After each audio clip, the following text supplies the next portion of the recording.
അധ്യായം 18. നമ്മൾ 18 ദിവസത്തെ യജ്ഞം പൂർത്തിയാക്കുന്ന ഇന്നുകൂടി അല്ലേ. അപ്പോൾ നമ്മൾ കുറേ കാര്യങ്ങൾ ഭഗവത്ഗീതയിൽ പഠിച്ചല്ലേ. ഇന്നത്തെ അധ്യായം മോക്ഷ സന്യാസ യോഗം. നമുക്കൊരു ചെറിയ കീർത്തനത്തോടെ ആരംഭിക്കാം. ഈ കീർത്തനം വൃന്ദാവനത്തിലെ എന്താണ് ആ ഭഗവാനെ കുറിച്ച് വർണ്ണിക്കുന്ന ആ കീർത്തനമാണ്. നമ്മൾ എന്താണ് ആ കൃഷ്ണ ബലരാമിലൊക്കെ മംഗളാരതിക്ക് ചൊല്ലുന്ന കീർത്തനമാണ്, ഭഗവാനെ സ്തുതിച്ചുകൊണ്ടുള്ളത്. ആ കീർത്തനം നമുക്ക് കൃഷ്ണ പ്രഭുജി, ചൊല്ലാം. ഹരേ കൃഷ്ണ. കുറച്ച് കുറവാണ് പ്രഭുജി.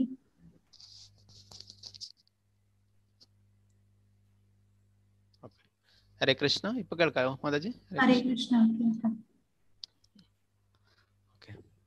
അപ്പോ ഭക്തി വിനോദ ഠാക്കൂർ എന്താണ് ശ്രീല പ്രഭുപാദരുടെ ഗുരു ഭക്തി സിദ്ധാന്ത സരസ്വതിയുടെ എന്താണ് പിതാവായിട്ടുള്ള ഭക്തി വിനോദ ഠാക്കൂർ എഴുതിയിട്ടുള്ള കീർത്തനമാണിത്. വിഭാവരീശേഷാലോക പ്രവേശ നിദ്രാചരിയുടോ ജീവാ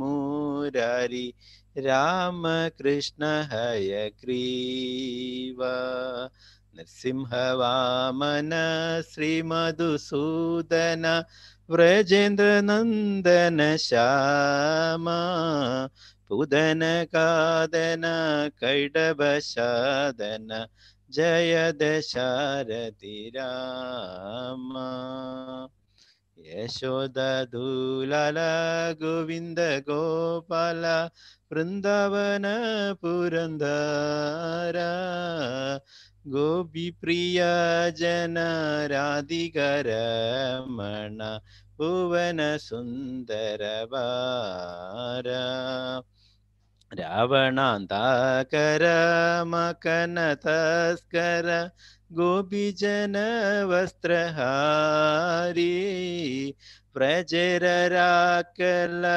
ഗോപവൃന്ദാപല ചിത്തഹരി വംശിധാരി യോഗീന്ദ്ര വന്ദന ശ്രീനന്ദനന്ദന വ്രജജന ഭയഹാരി നവീന നീരദ രൂപ മനോഹര മോഹന വംശി വിഹാരി യശോദ നന്ദന കംസ നിഷൂദന നികുഞ്ചരാസ വിലാസി കദംബ കാനന രാസപരായണ വൃന്ദാവിപീന നിവാസി ആനന്ദവർധന പ്രേമനികേതന ഫുലോശര ജോ ജഗകാമ ഗോപാംഗനാഗണ ചിത്ത വിനോദന സമസ്ത ഗുണഗണധാമ യമുന ജീവന കിളിപരായണ മാനസ ചന്ദ്ര ചകോര നാമസുധാരസ ഗാവു കൃഷ്ണാശസ രാഘവ ജനമനമോര വിഭാവരീശേഷ ആലോക പ്രവേശ നിദ്രാചരിയുടോ ജീവ ബോലോ ഹരി ഹരി മുകുന്ദ മുരാരി രാമകൃഷ്ണ ഹയഗ്രീവ. ഹരേ കൃഷ്ണ. അപ്പൊ ഇതിന്റെ വിവർത്തനം ഞാൻ വായിക്കാം. രാത്രി അവസാനിച്ച് പ്രഭാതം വിടരുന്നു. അല്ലയോ ജീവാത്മാവേ, നിദ്ര വെടിഞ്ഞ് ഉണരൂ. മുകുന്ദൻ മുക്തി നൽകുന്നവൻ, മുരാരി മുരൻ എന്ന അസുരനെ വധിച്ചവൻ, രാമൻ പരമാസ്വാദകൻ, കൃഷ്ണൻ അത്യാകർഷകൻ, ഹയഗ്രീവൻ കുതിരമുഖൻ എന്നിങ്ങനെയുള്ള ഹരിയുടെ നാമങ്ങൾ ജപിക്കൂ. ഭഗവാൻ ശ്രീകൃഷ്ണൻ പകുതി മനുഷ്യനും പകുതി സിംഹവുമായുള്ള നരസിംഹരൂപം ധരിച്ചു. അദ്ദേഹം ഉപേന്ദ്രൻ എന്ന പേരോടുകൂടിയ കുള്ളനായ ബ്രാഹ്മണനായി അവതരിച്ചു. മധു എന്ന അസുരനെ വധിച്ചു. വ്രജരാജനായ നന്ദഗോപരുടെ പുത്രനായ അദ്ദേഹം കാർമേഘവർണ്ണനാണ്. അദ്ദേഹം പൂതന എന്ന രാക്ഷസിയെയും കൈഡബൻ എന്ന അസുരനെയും നിഗ്രഹിച്ചു. അദ്ദേഹം ദശരഥപുത്രനായ രാമനായി അവതരിച്ചു. ഭഗവാൻ ഹരിക്ക് എല്ലാ സ്തുതികളും. യശോദാമാതാവിന്റെ ഓമന മകനായ അദ്ദേഹം ഗോക്കൾക്കും ഇന്ദ്രിയങ്ങൾക്കും ആനന്ദം പ്രദാനം ചെയ്യുന്നു. ഗോക്കളെ പരിപാലിക്കുന്നവനുമാണ്. വൃന്ദാവനത്തിന്റെ നാഥനും ഗോപികൾക്ക് പ്രിയപ്പെട്ടവനും രാധികയുടെ പ്രിയതമനുമായ അദ്ദേഹം പ്രപഞ്ചത്തിലെ അതിസുന്ദരനാണ്. ശ്രീരാമചന്ദ്രനായി വന്ന് രാവണനെ വധിച്ചു. കൃഷ്ണനായി മുതിർന്ന ഗോപികമാരുടെ വെണ്ണയും യമുനാ നദിയിൽ കുളിക്കുകയായിരുന്ന ഗോപകന്യകമാരുടെ വസ്ത്രങ്ങൾ മോഷ്ടിച്ചു. അദ്ദേഹം വ്രജഭൂമിയിലെ ഒരു ഇടയബാലന്മാരുടെ സംരക്ഷകനും എല്ലാവരുടെയും ഹൃദയം കവരുന്നവനും എല്ലായ്പ്പോഴും ഓടക്കുഴൽ ധരിക്കുന്നവനുമാണ്. ഭഗവാൻ കൃഷ്ണൻ യോഗികളാൽ ആരാധിക്കപ്പെടുന്നവനും നന്ദഗോപരുടെ പുത്രനുമാണ്.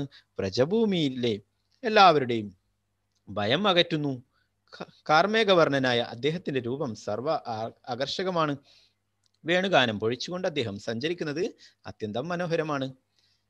യശോദപുത്രനായ അദ്ദേഹം കംസനെ നിഗ്രഹിച്ചു. വൃന്ദാവന നികുജങ്ങളിൽ രാസലീലയാടി. കദംബ ചുവട്ടിലാണ് ഈ രാസലീല നടന്നത്. അദ്ദേഹം വൃന്ദാവനത്തിൽ നിവസിക്കുന്നു. കൃഷ്ണൻ ഭക്തന്മാരുടെ ആനന്ദം വർദ്ധിപ്പിക്കുന്നു. അദ്ദേഹം പ്രേമത്തിന്റെ ഉറവിടവും ഗോപികമാരുടെ മാധുര്യപ്രേമം വർദ്ധിപ്പിക്കുന്ന പുഷ്പശരങ്ങളയ്യുന്ന അതീന്ദ്രിയ കാമദേവനുമാണ്. ഗോപികമാരുടെ ആനന്ദവും എല്ലാ സർവാതിശായിയുമായ ഗുണങ്ങളുടെയും ഇരിപ്പിടവുമാണ്. ഭഗവാൻ കൃഷ്ണൻ യമുനാ നദിയുടെ ജീവനാണ്. എപ്പോഴും മാധുര്യലീലകളിൽ ഏർപ്പെട്ടിരിക്കുന്നു.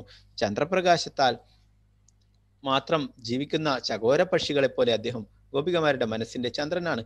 അല്ലയോ മനസ്സേ, എൻ്റെ ഈ വാക്കുകൾ അനുസരിച്ച് അമൃതോപമായ ഈ ശ്രീകൃഷ്ണ നാമങ്ങൾ സ്തുതിക്കും. അപ്പൊ ഭഗവാന്റെ നാമങ്ങൾ സ്തുതിക്കാനാ പറയുന്നത് അല്ലെ. ഭഗവാനെ പ്രകീർത്തിച്ചുകൊണ്ടുള്ള ആ കീർത്തനമാണ് അല്ലെ. വളരെ മനോഹരമായ കീർത്തനമാണ്. നിങ്ങൾക്ക് എന്താണ് ആ വൃന്ദാവനത്തിൽ പോയി കഴിഞ്ഞാൽ ആ പ്രഭാതരുടെ ഈ കൃഷ്ണ ബലറാം ക്ഷേത്രത്തിൽ പോയി കഴിഞ്ഞാൽ നിങ്ങൾക്ക് മംഗളാരതിക്ക് എപ്പോഴും ഇത് കേൾക്കാം, ഈ കീർത്തനങ്ങൾ. ഹരേ കൃഷ്ണ. അപ്പൊ അധ്യായം 18 സന്യാസത്തിന്റെ പരിപൂർണത. അപ്പോ എന്താണ് ഇതുവരെ 17 അധ്യായങ്ങളിൽ പറഞ്ഞ പ്രധാനപ്പെട്ട കാര്യങ്ങളൊക്കെ ഭഗവാൻ ഒന്നുകൂടി നമുക്ക് പറഞ്ഞു തരുന്നതാണ്. അവസാന അധ്യായത്തിന് വേറെയും കുറെ പ്രധാനപ്പെട്ട ഉപദേശങ്ങളൊക്കെ ഉണ്ട്. ഇതൊക്കെ രഹസ്യമായിട്ടുള്ള കാര്യങ്ങളൊക്കെ ഭഗവാൻ പറഞ്ഞു തരുന്നു. ഇതൊക്കെ നമുക്ക് നോക്കാം.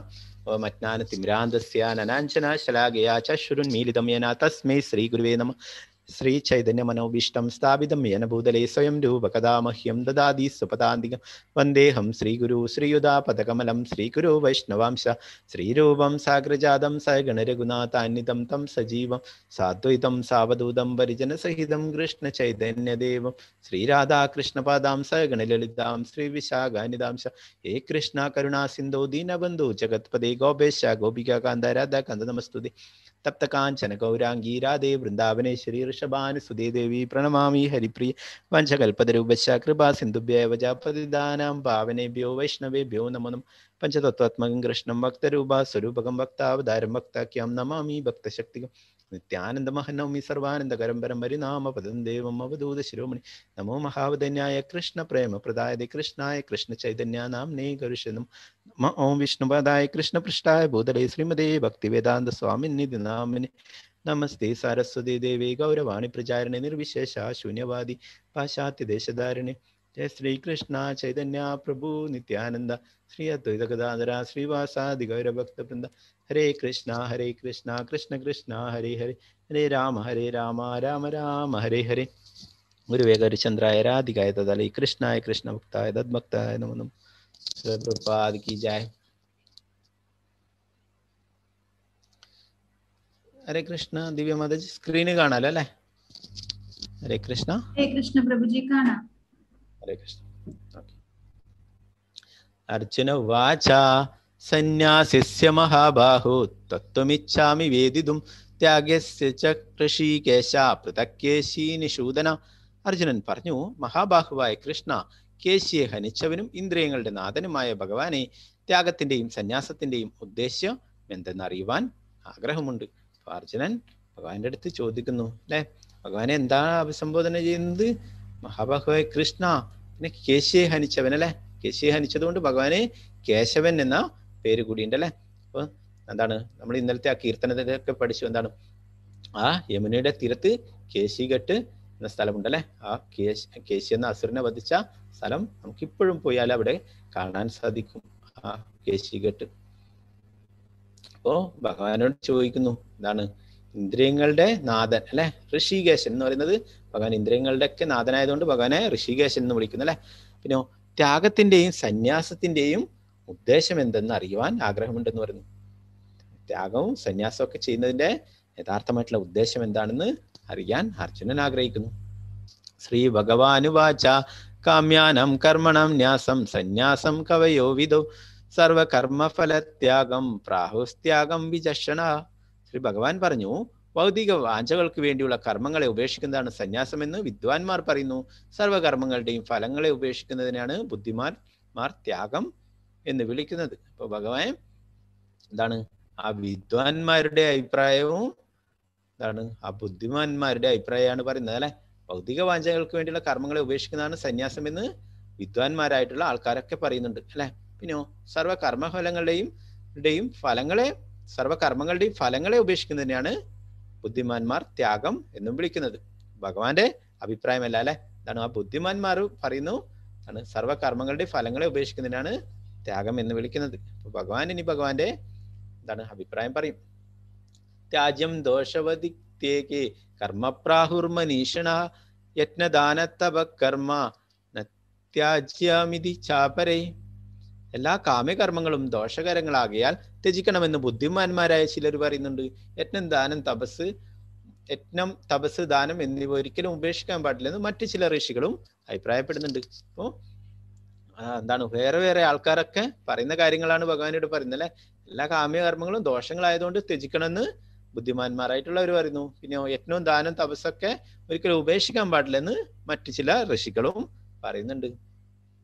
നിശ്ചയം ശൃണുമേ തത്ര ത്യാഗേ ഭരത സത്തമ ത്യാഗോ ഹി പുരുഷ വ്യാഗ്ര ത്രിവിധ സംപ്രകീർത്തിത. ഹേ ഭാരത ശ്രേഷ്ഠ, ത്യാഗത്തെ കുറിച്ച് എന്റെ വിധി നിർണയം കേൾക്കൂ. പുരുഷ വ്യാഗ്രമേ, ത്യാഗം 3 വിധമെന്നാണ് ധർമ്മശാസ്ത്രങ്ങളിൽ പ്രസ്താവിച്ചിട്ടുള്ളത്. അപ്പൊ ഭഗവാൻ ഇവിടെ പറയുന്നു എന്താണ് ആ ത്യാഗം 3 വിധമാണുള്ളതെന്ന് ധർമ്മശാസ്ത്രങ്ങളിൽ പറയുന്നു. അപ്പൊ ആ ഭഗവാന്റെ അഭിപ്രായം പറയുന്നു ത്യാഗത്തെ കുറിച്ചിട്ട്. യജ്ഞദാനതപ കർമാനത്യാജ്യം കാര്യമേവ തത് യജ്ഞോ ദാനം തപശ്ശൈവ പാവനാനി മനീഷിണാം. യജ്ഞം ദാനം തപസ് എന്നീ കർമ്മങ്ങൾ ഉപേക്ഷിക്കേണ്ടവയല്ല, അവ അനുഷ്ഠിക്കപ്പെടണം. മഹാത്മാക്കളെ പോലും വിശുദ്ധീകരിക്കുന്നവയാണ് അവ 3. അപ്പോ ഈ 3 കാര്യങ്ങള് ഒരിക്കലും ഉപേക്ഷിക്കേണ്ടതല്ല എന്ന് ഭഗവാനിവിടെ തീർത്തും പറയുന്നു അല്ലെ. എന്തൊക്കെയാണ് യജ്ഞം അല്ലെ, നമ്മൾ പഠിച്ചു. ഒന്നാമതായിട്ടുള്ള യജ്ഞം എന്താണ് കലികത്തിൽ പറഞ്ഞിട്ടുള്ളത് എന്താണ് ഹരിനാമ സങ്കീർത്തനം അല്ലെ. യജ്ഞാനാം ജപയജ്ഞോസ്മി എന്ന് പറയുന്നു. ഭഗവാൻ പറയുന്നു യജ്ഞങ്ങളിൽ വെച്ചിട്ട് ഞാൻ ജപയജ്ഞമാവുന്നു എന്ന് പറഞ്ഞല്ലേ. അപ്പൊ നമ്മള് പിന്നീട് എന്താണ് ദാനത്തെ കുറിച്ച് പറഞ്ഞല്ലേ. എന്താണ് ആ വേണ്ടുന്ന വ്യക്തിക്ക് ആ സമയത്തല്ലേ എന്താണ് ആ അർഹിക്കുന്ന വ്യക്തിക്ക് എന്താണ് ആ വേണ്ടപ്പെട്ട സമയത്ത് നൽകുന്ന ദാനമല്ലേ. എന്താണ് നമ്മൾ പഠിച്ചല്ലേ ശാസ്ത്രദാനങ്ങളൊക്കെ ചെയ്യുന്നല്ലേ. ഇതൊക്കെ എന്താണ് അവരുടെ ജീവിതത്തിൽ തന്നെ മാറ്റല്ലേ. ഭഗവാനെ കുറിച്ചുള്ള കാര്യങ്ങളൊക്കെ മനസ്സിലാക്കിയല്ലേ. പിന്നെന്താണ് തപസ്സിനെ കുറിച്ചും ഭഗവാൻ പറയുന്നല്ലേ. എന്താണ് തപസ്, എന്താണ് തപശ്ശരികൾ, നമ്മള് എന്താണ് ഭഗവാന്റെ തിരുനാമം ജപിക്കുക. പിന്നെന്താണ് നമ്മൾ ഏകാദശി പോലുള്ള വ്രതങ്ങളൊക്കെ എടുക്കുക അല്ലെ. അപ്പൊ അതൊക്കെ എന്താണ് തപശ്ശരികളാണ് അല്ലെ. അത് മഹാത്മാക്കൾ എന്ന് ഭഗവാൻ പറയുന്നു. ഏതന്യാപിതു കർമാണി സംഘം ത്വക്താ ഫലാനി ച കർത്തവ്യാനീതി മേ പാർത്ത നിശ്ചിതം മതമുത്തമം. ആസക്തിയോ ഫലോദ്ദേശമോ കൂടാതെ അനുഷ്ഠിക്കപ്പെടേണ്ടവയാണ് ഈ കർമ്മങ്ങൾ. ഹേ പാർത്ത, കർത്തവ്യ നിർവഹണം എന്ന നിലയിലാണ് അവ നിറവേറ്റേണ്ടത്. ഇതാണ് എൻ്റെ അന്തിമമായ അഭിപ്രായം. അപ്പൊ നമ്മള് ഈ കാര്യങ്ങളൊക്കെ ചെയ്യുമ്പോൾ എന്താണ് നമുക്കതില് ആസക്തിയോ ഫലോദ്ദേശമോ ഒന്നും ഇല്ലാതെ നടത്തണം എന്ന് പറയുന്നത് അല്ലെ. അതൊന്നും കൂടാതെ അനുഷ്ഠിക്കേണ്ടതാണെന്ന് പറയുന്നു. നമ്മുടെ കർത്തവ്യമാണ് ഇത് എന്ന നിലയിലാണ് നിറവേറ്റേണ്ടത്. നിയതസ്യതു സന്യാസ കർമ്മണോന്യപത്യതേ മോഹാസ്യ പരിത്യാഗാമസ പരികീർത്തിത. നിയതകർമ്മങ്ങളെ ഒരിക്കലും ഉപേക്ഷിച്ചുകൂടാ. വ്യാമോഹം കൊണ്ട് അങ്ങനെ ചെയ്യുന്നുവെങ്കിൽ ആ ത്യാഗം തമോ ഗുണത്തിലുള്ളതാണ്. അപ്പൊ നമ്മൾ ചെയ്യേണ്ട കാര്യങ്ങൾ ചെയ്യണം അല്ലെ. അത് ഉപേക്ഷിക്കുന്നതാണെങ്കിൽ എന്താണ് വ്യാമോഹം കൊണ്ട് അങ്ങനെ ചെയ്യുന്നെങ്കിൽ അത് ആ ത്യാഗം തമോ ഗുണത്തിലുള്ളതാണെന്ന് പറയുന്നല്ലേ. നമ്മള് എന്താണ് ഭഗവാൻ പറഞ്ഞല്ലേ, എന്താണ് മാമനുസ്മര യുദ്ധജ എന്ന് പറഞ്ഞല്ലേ, എന്നെ ഓർത്തുകൊണ്ട് യുദ്ധം ചെയ്യാനാ ഭഗവാൻ പറഞ്ഞതല്ലേ. അപ്പോ ആ ഡ്യൂട്ടി ചെയ്യാല്ലേ, അതിന്റെ കൂടെ ഭഗവാനെ ഓർക്കാനാ പറഞ്ഞതല്ലേ. അല്ലാതെ ഒക്കെ ഉപേക്ഷിച്ചിട്ട് പോവാനല്ല പറഞ്ഞിട്ടുള്ളത് അല്ലെ. അങ്ങനെ ചെയ്യുന്ന ത്യാഗമൊക്കെ എന്താണ്? തമോ ഗുണത്തിലുള്ളതാണെന്ന് പറയുന്നു. ദുഃഖം ഇത്യേവ യത് കർമ്മ കായക്ലേശവയാത്യജേത് സകൃത്യാരാജസം ത്യാഗം നൈവ ഫലം. നിയതകർമ്മങ്ങൾ ക്ലേശകരമെന്ന് വെച്ചോ ബുദ്ധിമുട്ടായി കണക്കാക്കിയോ ചെയ്യാതെ വിടുന്നതോ രാജസമായ ത്യാഗമാണ്. അത്തരം പ്രവൃത്തി ഒരിക്കലും ത്യാഗത്തിന്റെ ഉന്നതിയിലേക്ക് നയിക്കുന്നില്ല. അപ്പോൾ ചെയ്യാനുള്ള കാര്യങ്ങൾ ചെയ്യാൻ എന്താണ് ബുദ്ധിമുട്ടാണെന്ന് കരുതിയിട്ട് ചെയ്യാതെ വിടുന്നത് എന്താണ്? രാജസമായിട്ടുള്ള ത്യാഗമാണെന്ന് പറയുന്നു. അത് എന്താണ്? യഥാർത്ഥ ത്യാഗത്തിന്റെ ഉന്നതിയിലേക്ക് എത്തുന്നില്ല. കാര്യം ഇത്യേവ യത് കർമ്മ നിയതം ക്രിയതേ അർജുന സംഘം ത്വക്ത്വാ ഫലം ചൈവ സത്യാഗഃ സാത്വികോ മത. ഹേ അർജുന, ഭൗതിക സംഗ്രഹിതനായും ഫലം ഉദ്ദേശിക്കാതെയും തൻ്റെ കർത്തവ്യമാണ് എന്ന് മാത്രം കരുതിക്കൊണ്ട് വിധിക്കപ്പെട്ട കർമ്മം ചെയ്യുന്നവന്റെ ത്യാഗം സാത്വികമാണ്. അപ്പോൾ ഒരു ഫലവും ഉദ്ദേശിക്കാതെ അല്ലെ തൻ്റെ കർത്തവ്യമാണെന്ന് മാത്രം കരുതിയിട്ട് തനിക്ക് വിധിക്കപ്പെട്ടുള്ള കർമ്മം ചെയ്യുന്നവന്റെ ത്യാഗമാണ് യഥാർത്ഥമായിട്ടുള്ളത് അല്ലെ, സാത്വികമായിട്ടുള്ളത് എന്നും പറയുന്നു. താനും കൃഷ്ണനുമായുള്ള ബന്ധത്തെ പറ്റി അറിഞ്ഞുകൊണ്ട് പ്രവർത്തിക്കുന്ന കൃഷ്ണാബോധനിഷ്ഠനായ മനുഷ്യൻ എപ്പോഴും മുക്താവസ്ഥയിലാണ്. തന്മൂലം അയാൾക്ക് മരണശേഷം സ്വകർമ്മ ഫലങ്ങളായ സുഖ ദുഃഖ അനുഭവങ്ങൾക്ക് ഇടവരുന്നില്ല. അപ്പോ എന്താണ് ഇവിടെ പറയുന്നു? കൃഷ്ണാബോധത്തിലുള്ളവരല്ലേ എന്താണ് അവരെന്താണ്? താനും കൃഷ്ണനുമായിട്ടുള്ള ബന്ധത്തെക്കുറിച്ച് അറിഞ്ഞിട്ട് പ്രവർത്തിക്കുന്നവരാണ് അല്ലെ. നമ്മൾ പഠിച്ചു, നമ്മൾ ഭഗവാന്റെ അംശമാണ് അല്ലെ. ഭഗവാൻ തന്നെ പറയുന്നു മമൈവാംശ ജീവലോക ജീവോ ബുധ സനാതന അല്ലെ. എന്താണ്? സർവസ്യ ജാഹ ഹൃദയ സന്നിവിഷ്ട, എല്ലാവരുടെ ഹൃദയത്തിലും ഭഗവാൻ പരമാത്മാവായിട്ടുണ്ട് അല്ലെ. അപ്പൊ നമ്മളൊക്കെ ഭഗവാന്റെ അംശമാണ് അല്ലെ. അപ്പൊ നമ്മൾ പഠിച്ചു എന്താണ് നമ്മുടെ ഈ കയ്യിലെ ഒരു വിരല് അല്ലെ, അത് വേറിട്ട് നിന്നേ കൊണ്ട് നമുക്ക് ഉപയോഗമില്ല അല്ലെ. എന്താണ്? അത് ഒന്നിച്ചു ചേർന്നിട്ട് ആ കൈക്ക് വേണ്ടിയിട്ട് ചെയ്യുമ്പോഴാണ്, പ്രവർത്തിക്കുമ്പോഴാണ് അത് യഥാർത്ഥത്തിലാവുക അല്ലെ. അതുപോലെ നമ്മളും ഭഗവാന്റെ അംശമാണ്.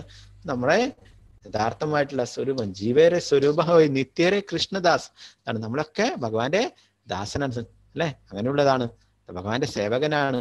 അതാണ് നമ്മുടെ പൊസിഷൻ അല്ലെ. അപ്പൊ നമ്മൾ അതുപ്രകാരം കൃഷ്ണാബോധത്തിൽ പ്രവർത്തിക്കണം, ഭക്തിത സേവനങ്ങൾ ചെയ്തിട്ടല്ലേ. അങ്ങനെയുള്ളവര് എപ്പോഴും മുക്താവസ്ഥയിലാണെന്നാ പറയുന്നത്. അവർ ഈ ഭൗതിക ലോകത്തിൽ ജീവിക്കുന്നുണ്ടെങ്കിലും അവര് മുക്താവസ്ഥയിലാണ്. എന്താണ്? അവരെപ്പോഴും അവരുടെ മനസ്സിലും പ്രവൃത്തിയിലും ഒക്കെ ഭഗവാൻ മാത്രമായിരിക്കും അല്ലെ. തന്മൂലം അയാൾക്ക് മരണശേഷം സ്വകർമ്മ ഫലങ്ങളായ സുഖ ദുഃഖ അനുഭവങ്ങൾക്ക് ഇടവരുന്നില്ല. അങ്ങനെയുള്ളവർക്ക് മരണശേഷം ആ സുഖ ദുഃഖങ്ങളിൽ നിന്ന് അനുഭവിക്കാൻ ഇടവരുന്നില്ല എന്ന് പറയുന്നത് അല്ലെ. നമ്മൾ പഠിച്ചു അകർമ്മം അല്ലെ. ഭഗവാന് വേണ്ടിയിട്ട് ചെയ്യുന്ന കർമ്മങ്ങൾ അല്ലെ, നമ്മളൊന്നും പ്രതീക്ഷിക്കാത്ത എല്ലാം ഭഗവാന് ആയിട്ട് ചെയ്യുന്ന ഭക്തി സേവനങ്ങൾ, അത് അകർമ്മം എന്ന് പറയുന്നത് അല്ലെ. വികർമ്മം അതിന് ആ വേദങ്ങളിൽ പറയാത്ത രീതിയിലുള്ള കർമ്മങ്ങളാണ് വികർമ്മങ്ങൾ അല്ലെ.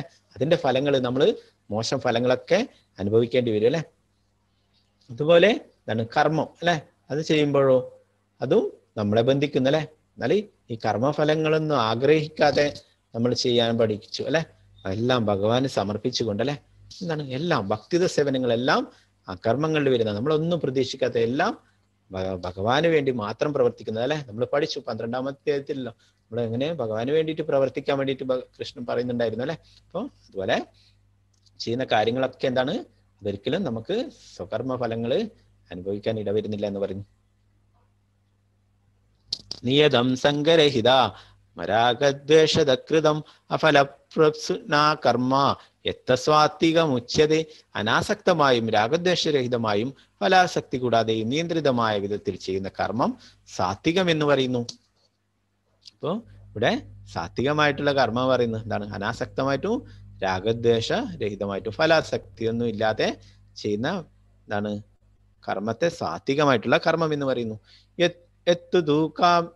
യത്തുദൂകാമേപ്സുനാ കർമ്മ സാഹങ്കാരേണ വാപുന ക്രിയതേ ബഹുലായാസം തദ്രാജാസമുദാഹൃതം. തൻ്റെ ആഗ്രഹം നിറവേറ്റാനായോ മിഥ്യാഹംഭാവം കൊണ്ടോ ഏറെ പ്രയാസപ്പെട്ട് ചെയ്യുന്ന കർമ്മമാണ് രാജസകർമ്മം. അപ്പോൾ നമ്മുടെ ആഗ്രഹങ്ങളൊക്കെ നിറവേറ്റാൻ വേണ്ടിയിട്ട് അല്ലെ, മിഥ്യാഹംഭാവം കൊണ്ടൊക്കെ ചെയ്യുന്ന കർമ്മങ്ങളൊക്കെ രാജസകർമ്മങ്ങളാണെന്ന് പറയുന്നു അല്ലെ. അപ്പൊ ഇതൊക്കെ നമ്മൾ പഠിച്ചിട്ടുള്ളത് തന്നെയാണല്ലേ. എന്നാൽ ഭഗവാൻ വീണ്ടും നമ്മളെ ഇതൊക്കെ ഓർമ്മിക്കുകയാണ് 18-ാം അധ്യായത്തിൽ വീണ്ടും.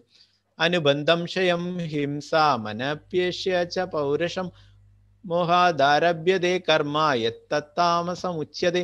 തുടർന്നുണ്ടാവുന്ന കെട്ടുപാടുകളെയോ അന്യർക്കുണ്ടാവുന്ന നാശത്തെയോ ക്ലേശങ്ങളെയോ അവഗണിച്ചും ശാസ്ത്ര നിർദ്ദേശങ്ങൾക്ക് എതിരായിട്ടും വ്യാമോഹം മൂലം ചെയ്യുന്ന കർമ്മമത്രേ താമസമായിട്ടുള്ളത്.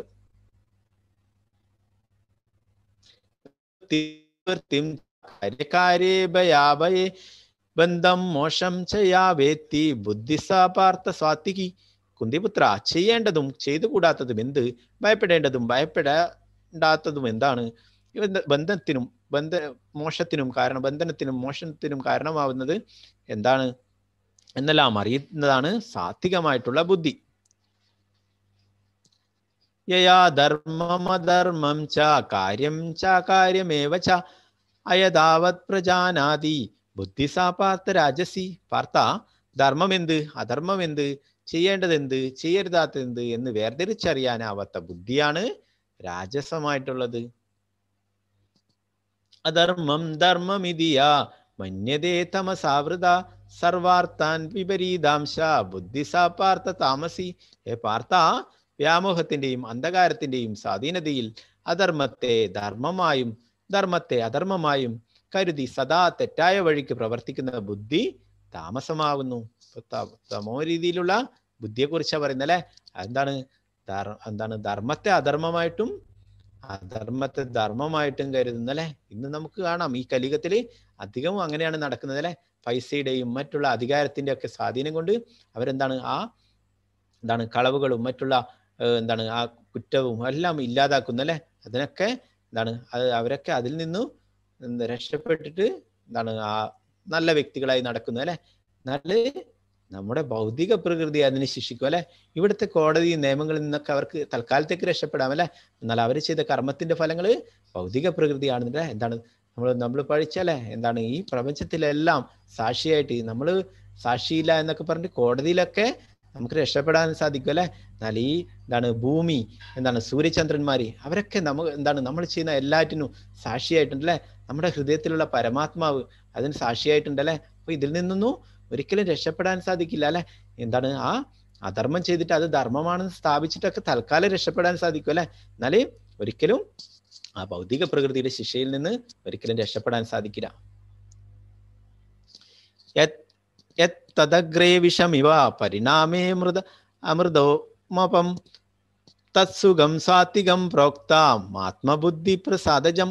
ആദ്യത്തിൽ വിഷം പോലെ തോന്നിക്കുന്നതും അന്ത്യത്തിൽ അമൃത തുല്യവും ആത്മസാക്ഷാത്കാരം ഉണർത്തുന്നതുമായ സുഖത്തെ സാത്വിക സുഖം എന്ന് പറയുന്നു. അപ്പോ ഇപ്പൊ നമ്മള്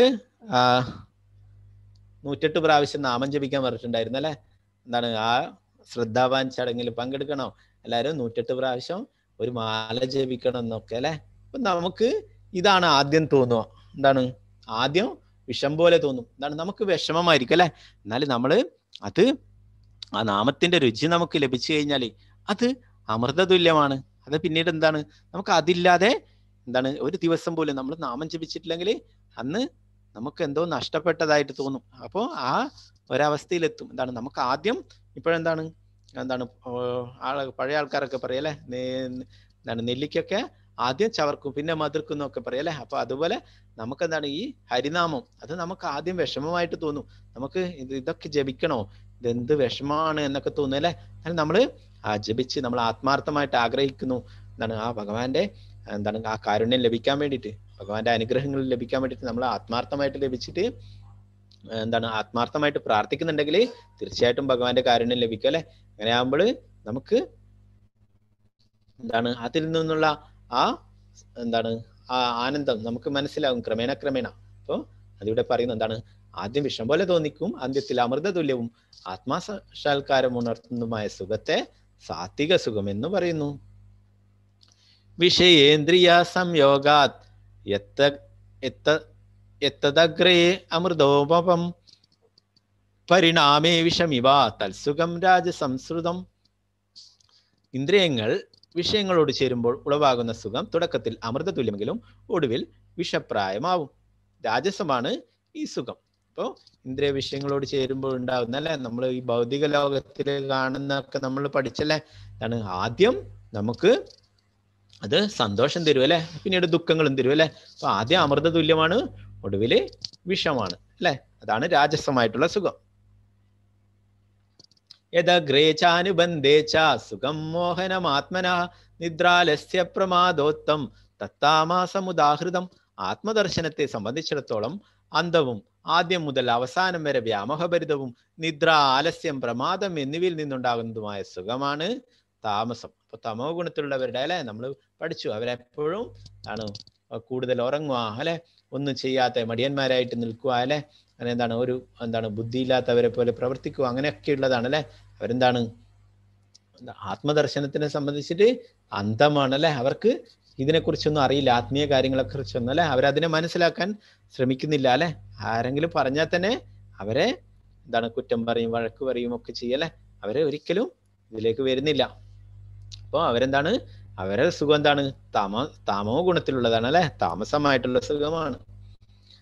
നതസ്തി പൃഥിവാം വ്യാം വാ ദിവി ദേവേഷു വാ പുനഃ സത്വം പ്രകൃതി ജൈർമുക്തം യഥേബി സ്യാത്രി ബിർഗുണൈ. ഈ ഭൂമിയിലെ ഉപരിഗ്രഹ വ്യൂഹങ്ങളിൽ ദേവന്മാർക്കിടയിലോ പ്രകൃതിജങ്ങളായ 3 ഗുണങ്ങളിൽ നിന്ന് മുക്തനായിട്ട് യാതൊരു ജീവനുമില്ല. അപ്പോ ഈ ഭൂമിയിലോ ഏത് ഗ്രഹങ്ങളിൽ പോയാലോ ദേവന്മാർക്കിടയിലോ എവിടെയായാലും ഈ മൂന്ന് ഗുണങ്ങളിൽ നിന്ന് മുക്തനായിട്ട് യാതൊരു ജീവനും ഇല്ല എന്നാണ് പറയുന്നത് അല്ലെ. അപ്പോ നമുക്കറിയാം ആ ബ്രഹ്മസംഹിതയിൽ തന്നെ ബ്രഹ്മാവ് തന്നെ പറയുന്നുണ്ട്, ബ്രഹ്മാദി കീട പതകാവധി. ഒരു ബ്രഹ്മാവ് മുതൽ ചെറിയ കീടങ്ങൾ വരെ എല്ലാം ഈ എല്ലാം 3 ഗുണങ്ങൾക്കും അടിമകളായിട്ടുള്ളതാണ് അല്ലെ. ഈ 3 ഗുണങ്ങളും അവരെ ബാധിക്കുന്നല്ലേ. ഇതിൽ മുക്തനായിട്ട് യാതൊന്നുമില്ല അല്ലെ. ഭഗവാൻ മാത്രമേ ഉള്ളൂ ഈ ഗുണങ്ങൾക്കൊക്കെ ഉപരിയായിട്ടുള്ളത് അല്ലെ. ഭഗവാനെ ഈ ഗുണങ്ങളൊന്നും ബാധിക്കുന്നില്ല.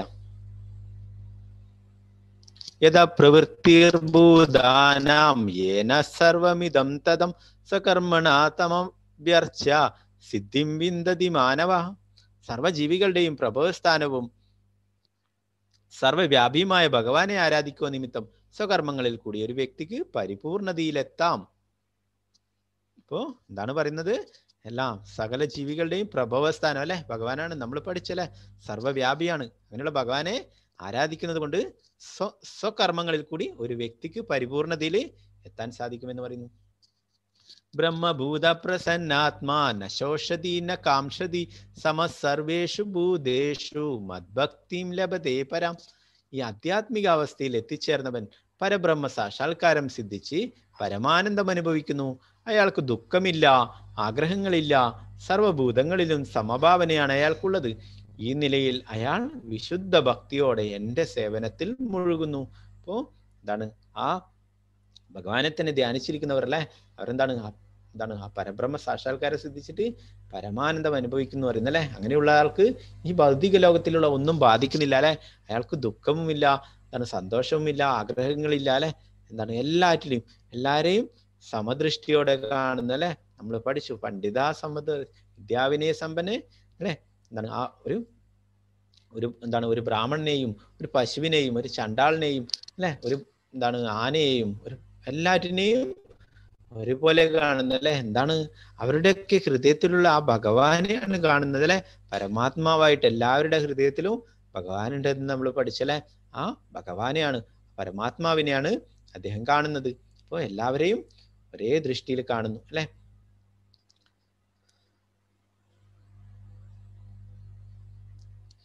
ഇത് വളരെ പ്രധാനപ്പെട്ട ഒരു ശ്ലോകമാണ്, 55-ാമത്തെ. ഭക്ത്യാ മാമഭിജാനാതി യാവാന്യസ്മാസി തത്വതഃ തതോ മാം തത്വതോ ജ്ഞാത്വാ വിശദേ തദനന്തരം. ഭക്തിയുത സേവനം കൊണ്ട് മാത്രമേ ഞാനാണ് പരമദിവ്യത്വം പുരുഷൻ എന്ന സത്യം അറിയാൻ കഴിയൂ. ആ ഭക്തി കൊണ്ട് തന്നെ എന്നെക്കുറിച്ച് പൂർണ്ണ ബോധം നേടുമ്പോൾ അയാൾക്ക് ദൈവ സാമ്രാജ്യത്തിൽ പ്രവേശിക്കാൻ കഴിയും. അപ്പോ ഭഗവാനുടെ പ്രധാനപ്പെട്ട ഒരു കാര്യം പറഞ്ഞു, എന്താണ്? ഭക്തിയാമാമഭിജാനാതി. ഭക്തിയുത സേവനം കൊണ്ട് മാത്രമേ ഭഗവാനെ കുറിച്ച് മനസ്സിലാക്കാൻ നമുക്ക് കഴിയുള്ളൂ. നമ്മുടെ ഭൗതികമായിട്ടുള്ള പാണ്ഡിത്യം വെച്ചിട്ടോ നമ്മുടെ ഭൗതികമായിട്ടുള്ള കഴിവുകൾ വെച്ചിട്ടൊന്നും ഒരിക്കലും ഭഗവാനെ മനസ്സിലാക്കാൻ സാധിക്കില്ല അല്ലെ. എന്തുകൊണ്ടാണ്? ഭക്തി കൊണ്ട് മാത്രമേ സാധിക്കുള്ളൂ. ഭക്തിയുത സേവനം കൊണ്ടല്ലേ. ഭക്തിയുത സേവനം അത് നമുക്ക് ശ്രീല പ്രഭുപാദരാണ് പറഞ്ഞു തന്നിട്ടുള്ളത്. നമുക്ക് ഭക്തിയുള്ളതിന്, ഡിവോഷൻ എന്നുള്ളതിന് ഭക്തി എന്ന് മാത്രമാണ് ഉണ്ടായിരുന്നത്. അതാണ് നിർവചനം ഉണ്ടായിരുന്നത്. എന്നാൽ പ്രഭുപാദരാണ് ഡിവോഷണൽ സർവീസ്, ഭക്തിയുത സേവനം അല്ലെ. നമ്മൾ ഭഗവാന് വേണ്ടിയിട്ട്, നമുക്ക് ഭഗവാനെ ഇഷ്ടമാണെങ്കിൽ നമ്മൾ ഭഗവാന് വേണ്ടിയിട്ട് എന്തെങ്കിലും സേവനം ചെയ്യണം അല്ലെ. അപ്പൊ അങ്ങനെ ഇതൊക്കെയാണ് നമ്മൾ പഠിച്ചല്ലേ. ശ്രവണം, കീർത്തനം, വിഷ്ണു സ്മരണം, പാദസേവനം, അർച്ചനം, വന്ദനം, ദാസ്യം, സാഖ്യം, ആത്മനിവേദനം അല്ലെ. ഇങ്ങനെ 9 തരത്തിലുള്ള ഭക്തിയുത സേവനങ്ങളുണ്ട് അല്ലെ. നമ്മൾ ഭഗവാന്റെ തിരുനാമം ജപിക്കുന്നത് അതൊരു ഭക്തിയുത സേവനങ്ങളാണ് അല്ലെ.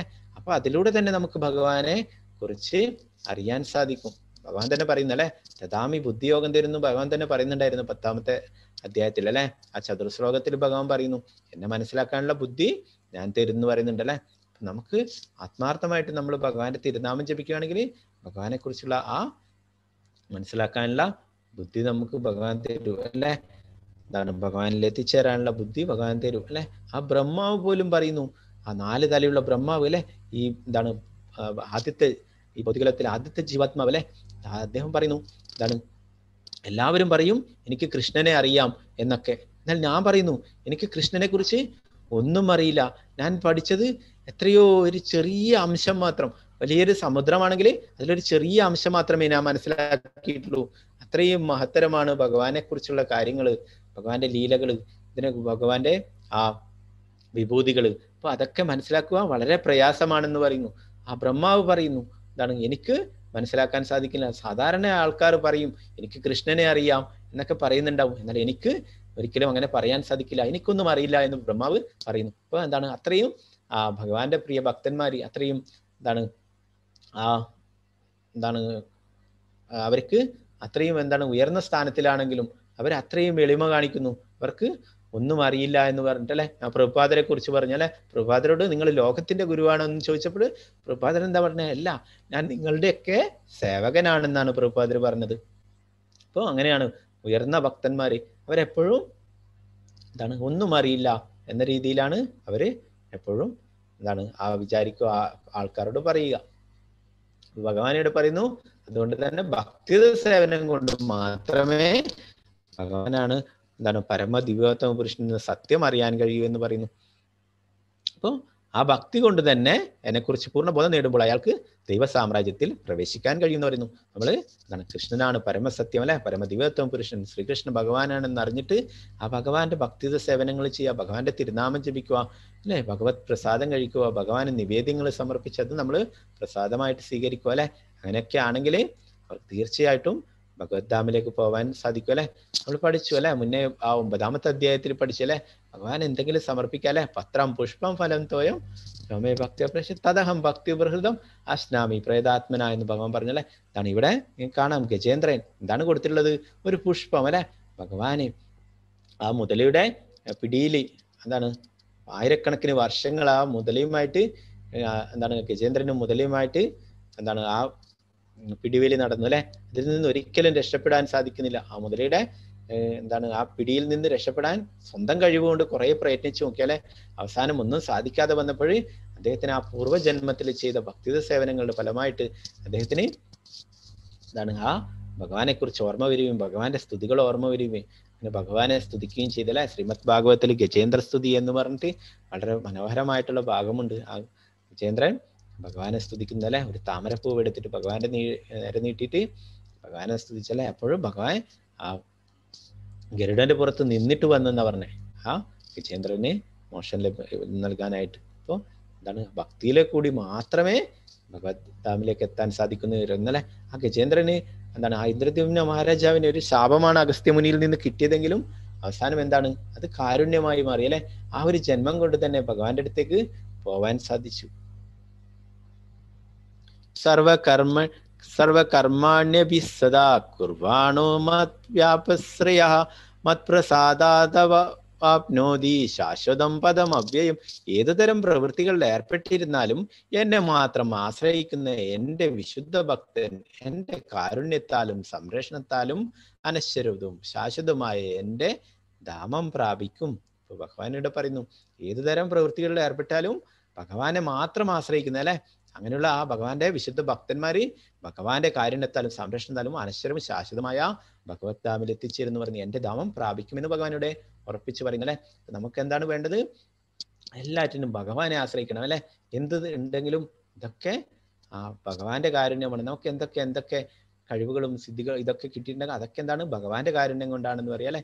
പിന്നെന്താണ് എല്ലാം ഭഗവാനിൽ അർപ്പിച്ചുകൊണ്ട് ചെയ്യുക അല്ലെ. എന്താണ് ഭഗവാൻ എന്താണ് തീരുമാനിക്കുന്നത് അതുപോലെ നടക്കുമെന്ന് വിചാരിക്കുക അല്ലെ. നമുക്ക് എന്താണ് ഉത്കണ്ഠയോ അമിതമായിട്ടൊന്നും ഇല്ലാതെ എന്താണ് എല്ലാം ഭഗവാനും ഉണ്ടല്ലേ. നമ്മൾ പഠിച്ചു അനന്യ ചിന്ത എന്തോ പരിഭാസത് നിത്യാഭിയുക്താനം യോഗക്ഷേമം മഹാമ്യഹം എന്ന് ഭഗവാൻ പറയുന്നല്ലേ. എപ്പോഴും എന്നെക്കുറിച്ച് ചിന്തിച്ചുകൊണ്ടിരിക്കുന്ന, എന്നെ ധ്യാനിച്ചുകൊണ്ടിരിക്കുന്ന, എൻ്റെ നാമം ജപിച്ചുകൊണ്ടിരിക്കുന്ന ഭക്തന്മാർക്ക് വേണ്ടുന്നതൊക്കെ ഞാൻ നൽകും എന്ന് പറയുന്നു. അവർക്കില്ലാത്തതൊക്കെ ഞാൻ നൽകും, അവർക്കുള്ളതൊക്കെ ഞാൻ സംരക്ഷിക്കും എന്ന് ഭഗവാൻ പറയുന്നു അല്ലെ.